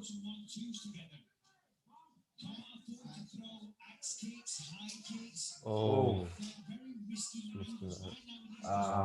Brunson ducks under, gets the body lock. That's it. Brunson waits for that right to come. Yeah. And no changes. Now push him off. Same scenario. Brunson with his hands cupped behind him.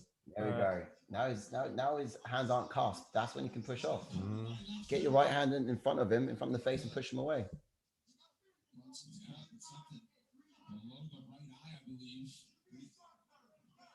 Knee him to the body, and he's going to take you down. Don't do that. Just push him off you. It's frustrating. He can't see it. He's going to watch his tape back. Ooh. Why did he Kevin go Holland with the takedown? Okay.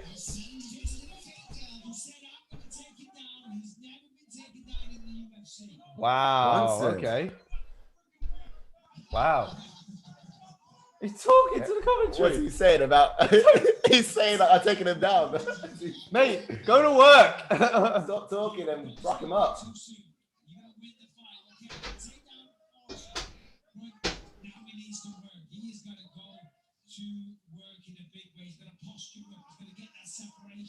See, Brunson, I think, is quite happy just being a guard here. Yeah. You know, he probably knows he's 4 rounds up here. So it's like, oh, okay, cool, you've taken me down. Right, this is where, this is where he wants to be anyway. He got gifted the first one, and now this could be another gift for him as well. I think Holland needs to stand it up. He's not going to put Brunson away by Let's see those elbows. by landing body shots. Well, his posture's up here. Here we go. Slam. I thought he was heavy. Yeah, that was stupid. Yeah.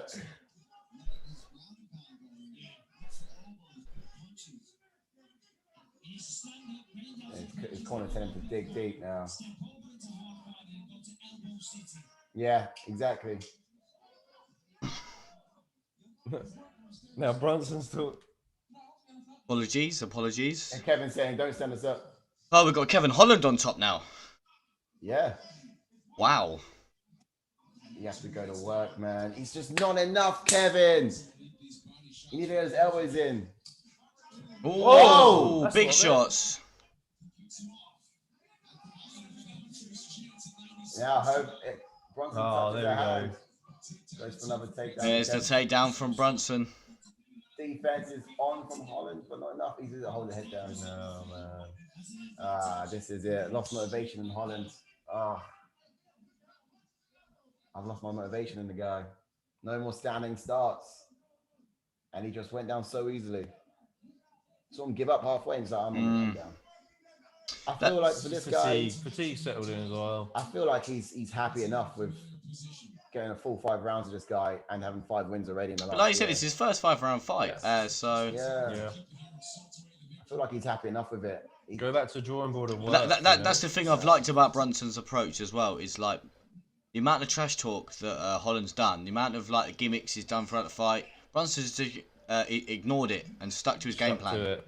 Yeah. And this is what I said. This is what I said before when we were breaking the fight down. A focused, more patient Derek Brunson is a decent fighter. Yeah. No, absolutely. Not that he wasn't a decent fighter before, but he was just like he left himself exposed a few times. Yeah. I thought there was a high opportunity of that happening in this fight. So just while we got the last couple of seconds, ha! You were laughing at me when I said Brunson. All day, Brunson. All day. Look at that. And what are you boys laughing at now, He fought a good fight. He fought a good fight. That's all I can say. You tell him, Warren. You tell him. He fought what you'd expect. Warren's gone. His phone is on low battery, so I left for a while, and I've just come back, and he said, ha. You tell him, Warren. Okay. You tell him. We got this. That's fine. This is it. Kevin Holland will be back, but no, it was a good. In all fairness, it was a good game plan from Brunson, And that's Like what I you thought he was said, going the to do. patience Really, Exactly. I said really played in there. Yeah, definitely. If he fought the way he did You know, against and Sebastian, bosh. He really timed really timed takedowns takedowns, well, yeah. to be honest. But then Yeah. again, Holland did hurt him. And was it round 2? Was it round 2? Really did hurt him. But Brunson Yeah, took the maybe shots. 2 and 3. Took the shots Practice, and yeah. got the takedown again. Good. I just I wish just I would have like got to Son right, see- because then I would have full house. One fight let me down, yeah. Son. Let me down for my monies. Wow. Well, this is it. You know, I'm just saying. I feel like Do Kevin you want to turn Holland yours up just- so I can hear the He's scorecards? immature. Or is it already up? Hold on, not yet. For the old Wait scorecards. for it was on the advert, so I had to Yeah. whack it down. And Here we go. whenever they come up. He's an immature Kevin Holland, but he's got a lot of maturing to do, hasn't he? I don't think he will. You don't think he will? No, he won't. You were saying during the podcast, He won't he'll mature. just always be the same. He's got to get a bit more discipline to his game. No. He has to. Someone's got to tell him to, like, yeah, chat shit, but get to work when you have to get to work. 49-46 Well, he won one round. No. First round was 10-8 probably. You see that? Come on, Derek. Just Yeah. chucks his hands up. You love to Chucks hear his it. hands up. He's like, wait, what? Always positive in defeat. You know, always humble in defeat. He still is. Told you, boys. I told you. Yeah. I need fair. more maturity from Holland in that. You know, he needs to just know Four. when Was there's it a time to play, there's a time to 4-2-1? work. 4-2-1 or 4-1-1? We're both 2. Yeah. Oh, 4-2-2. 4-2-2. Yeah. Nearly the clean sweep from me. Nearly. So close. So close. Well done, though, mate. Well done, though, mate. Thank you, guys. Man. Oh, yeah, to think. So, just to let everyone know, I had these guys laughing at me midweek because I said the Brunson would win. They were laughing at me because I said Brunson would win. Look at this. Look at this. Maybe I need to side with you more on these main events, the main cards. I need to side with you. Uh-huh. You have some. You have some upsets in there. You do put some upsets in there, and it's like damn, you're not wrong. Well, that's what I did go for an Yeah, upset I with the knew Son it was not because on paper, Max Griffin obviously a high output and stuff. I just thought he was going to get caught, but obviously didn't. Look at that! Look at that, boys! Control time! Wow! Striking though, not much different. Yeah, no. Strikes. Even 6 from being on takedowns, the bottom. 15 minutes control time. Significant. Let's see if Brunson calls anyone out when he's got the mic on. Yeah, that submission attempt was at Kimura. I thought 15 minutes. Kevin Holland had at least one in there as well. Submission. No, attempt. he didn't. Didn't really come to fruition, but he did Really. try an armbar from the bottom. Yeah, it wasn't. It was nothing. Got his legs up. Just wiggled out quite soon.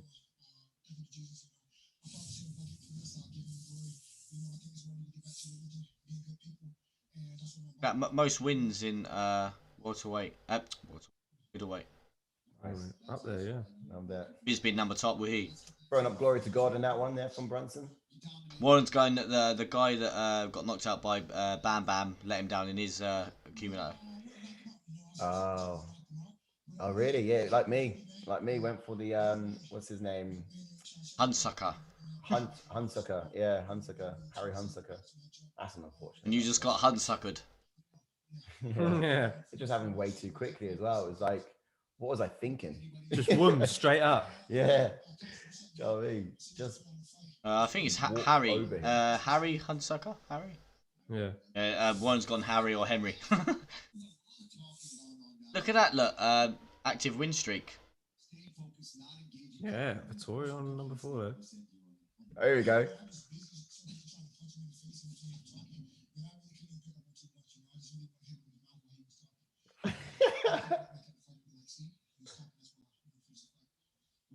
Okay, yeah. Commentator just asked there, what was the most ridiculous thing Kevin had said on the mat? I mean, everyone wants to know. Yeah. Wasn't listening. Yeah. Holland was, Brunson was just saying I was just too busy trying to punch him in the mouth.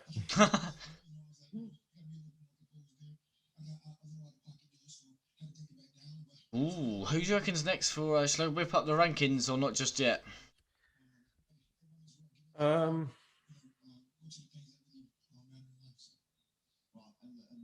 Nice. Yeah, I'd Motivation say there for Brunson. let's have a look.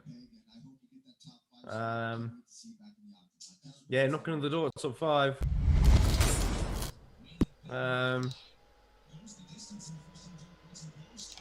So it's got middleweight I wonder if rankings he's up. going to pick up his activity. When's the And next fight? Hopefully not another year away. Derek Brunson's in there at number 7. And obviously you got Jack Manson fighting, you got Vettori fighting, you got Till fighting. You don't have Cannonier fighting, or obviously Costa. Yeah. So he could potentially fight Cannonier. Cannonier and Costa are coming off of losses. Yeah, that's true. But they are ranked higher than him. Yeah, they Obviously are. you got Costa that's still drunk off his wine. You got obviously got number 1 Whittaker still fighting. Got Vettori fighting. Later this month. Oh, did you boys hear that? Warren said he called out Costa. Oh, yeah, I missed that. Oh, I okay. missed that one. Well, straight for top 2. But obviously, yeah, you got Gaslam fighting, you got Hermansson fighting, Vettori's fighting, Till's fighting. Obviously, Costa pulled out of the Whittaker fight. So yeah, potentially either Cannonier or Costa maybe for no one else. Is this guy's beating the who's who in this division? Yeah, no. Yeah, Wow. I guess so. Or what about the winner of Till and Vettori? But yeah, potentially, yeah, it's possible. Yeah, that's true. Yeah, they're knocking the door. I mean, it looks like Robert Whittaker is going to be a gatekeeper for some time at number 1 slot. He's now fighting, Kelvin at number 8. So it'd be interesting to see what comes about in that fight. But I don't know. It's a tough one now. It's getting pretty dicey up in there in the middleweight division. When's the next title shot going to come along, and when we're going to see Adesanya? It would have been great to see Kevin up against Adesanya. But Yeah, definitely. Like, obviously, time for that to happen. But I think he's just a fan favorite. Holland, like you were saying earlier, I don't think he needs to mature. I just think I don't know what it is, because obviously Brunson. That's the reason I went for Brunson, because I knew he'd mix it in with the takedowns.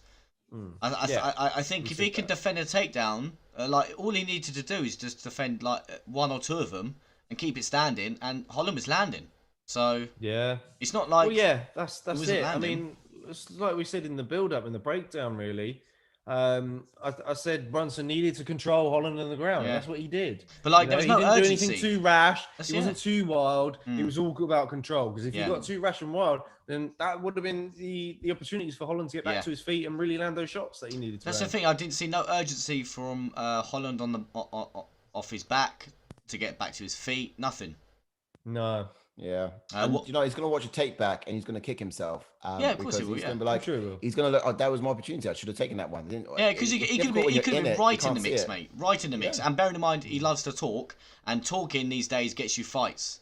So he definitely could have talked his way into at least a top 5 or something. Fight. Warren's just gone. The winner of Till versus Vettori is fighting for the title that he fought. Yeah, I think because Izzy wants the winner of that fight. That kind of makes sense, really. I don't know though, because obviously you got Gaslam and I know Gaslam and Whittaker have both fought Izzy, which is obviously which will give Till or Vettori. I know, but Izzy's already fought Vettori though, hasn't he? Yeah, he has, but it was a split decision win. So there's a difference in that one. I would love to see Till versus Izzy though. That'd be quality. Till versus Izzy, that'd be nice. Yeah, I think that's what we'd all like to see, really. Seen that, whether it's got something different. It's just definitely a different flavour of fighter for Izzy to fight. Definitely. I don't think that. I just don't know. Is Till really ready for a title shot? I don't think that. But like you said, Whittaker. I think if Whittaker comes in as a different approach, because he rushed it, I think a bit too much. I think if Whittaker comes in like a patient, calm Whittaker, I think he could cause a lot of problems for Izzy, because he obviously we all saw the finish. He just got caught on an exchange. Yeah. No, I think the rematch would be. It could very well come. I think his last win came against. Well, was it since then he's beaten Till and Jared Cannonier, right? Yes. Whittaker. Yeah, he beat Cannonier. So I mean, a win against Kelvin. You can't deny him though. You can't deny the bounce. That's what I mean. You can't deny him. No, that's it. But then I think the loser of Till versus Vettori could very well get Kevin Holland. Could do, yeah. All right, I'm just going to go through a recap of what's happened on the action. That Yeah, we've what's just the tail of witnessed. the tape, man? Let's have a look. So we've had the first fight was Tuivasa versus Harry HUNSUCKER. We had Tuivasa winning that by knockout, and then we had after that we had Andre versus Lopez. We had Andre Yanez winning that by KO as well. Then we had the women. We had CHEYANNE against RUIZ. We had RUIZ winning that by decision. CHEYANNE Bays, against MONTSERRAT RUIZ, and we had RUIZ winning that by decision. Then we had Sonodon versus Max Griffin, and we had Max Griffin starching Son in that fight. We didn't expect that. And then obviously, just to recap, as you've already probably aware of, as I mentioned earlier, Gillespie versus Riddell, that fight was taken off, so we didn't see that one tonight. And then we just had in the main event, we had Derek Brunson, perfectly executed game plan against Kevin Holland, taking the win by decision in that one. Wow. Yeah, I see it really turning the tides there with the upset. Some of the events coming up this week, this month, to round off this month and to start next month, to give you an idea as to what that calendar looks like. We've got UFC 260 coming up next week, and that is Stipe versus Francis Ngannou. Big heavyweight bout, something we're all excited for. Sadly, we're not going to see that fight there from Volkovsky happening. That's been pulled, hasn't you said? Volkanovski versus Brian Ortega has been pulled due to COVID reasons. But the fight card is still going to be quite exciting. Yeah, we've got O'Malley on there, and Woodley also on there as well. So yeah, lots of good bouts to happen there. Yeah, if he loses that, mate, he's in trouble. Big trouble. Bit more about what we was just talking about as well with Till and Vettori in the middleweight division. They are joining, or they're on the fight card for the 10th of April. And that is a main event, Till versus Vettori. But again, some exciting fights in that one with Sadiq Youssef and Arnold Allen going with the co-main event. It'll be a much earlier start time on that one as well. So it'll be sort of, I think maybe 8 p.m., 9 p.m. here in our time. I look forward to that one. Following that, the next weekend after, so 17th of April, Whitaker and Gastelum. Again, another one for the middleweight division. A lot happening in there. Some exciting things happening underneath Izzy Adesanya. I'm sure he'll be keeping a close eye to the action and, sort of licking his lips at who's going to be next for that title belt, title fight challenge. But after that, ending April on a high, just as it's starting on a high, we've got Usman versus Masvidal, another big title shot fight on a main event there in the welterweight division. So don't miss that either. And obviously, here at Against the Fence, giving full coverage, reactions. You're going to be catching all that live, play-by-play breakdowns. And, just tune in to watch the fight with the boys. Not to add that 261 card, there's 3 title fights on that. Wow. You got Weili Zhang versus Rose Namajunas that's for the women's strawweight title. And then you've also got the women's flyweight title up for grabs as well, as Valentina Shevchenko takes on Jessica Andrade. Right. Wow. Another triple threat. So title fight against. And that's another UFC fight night over and done with. March just keeps on rolling. Thanks for joining us, guys. We're Against the Fence, and we hope to see you next time. Peace out. Get some rest. See you soon. I know I am. As Si says, keep it locked. Indeed.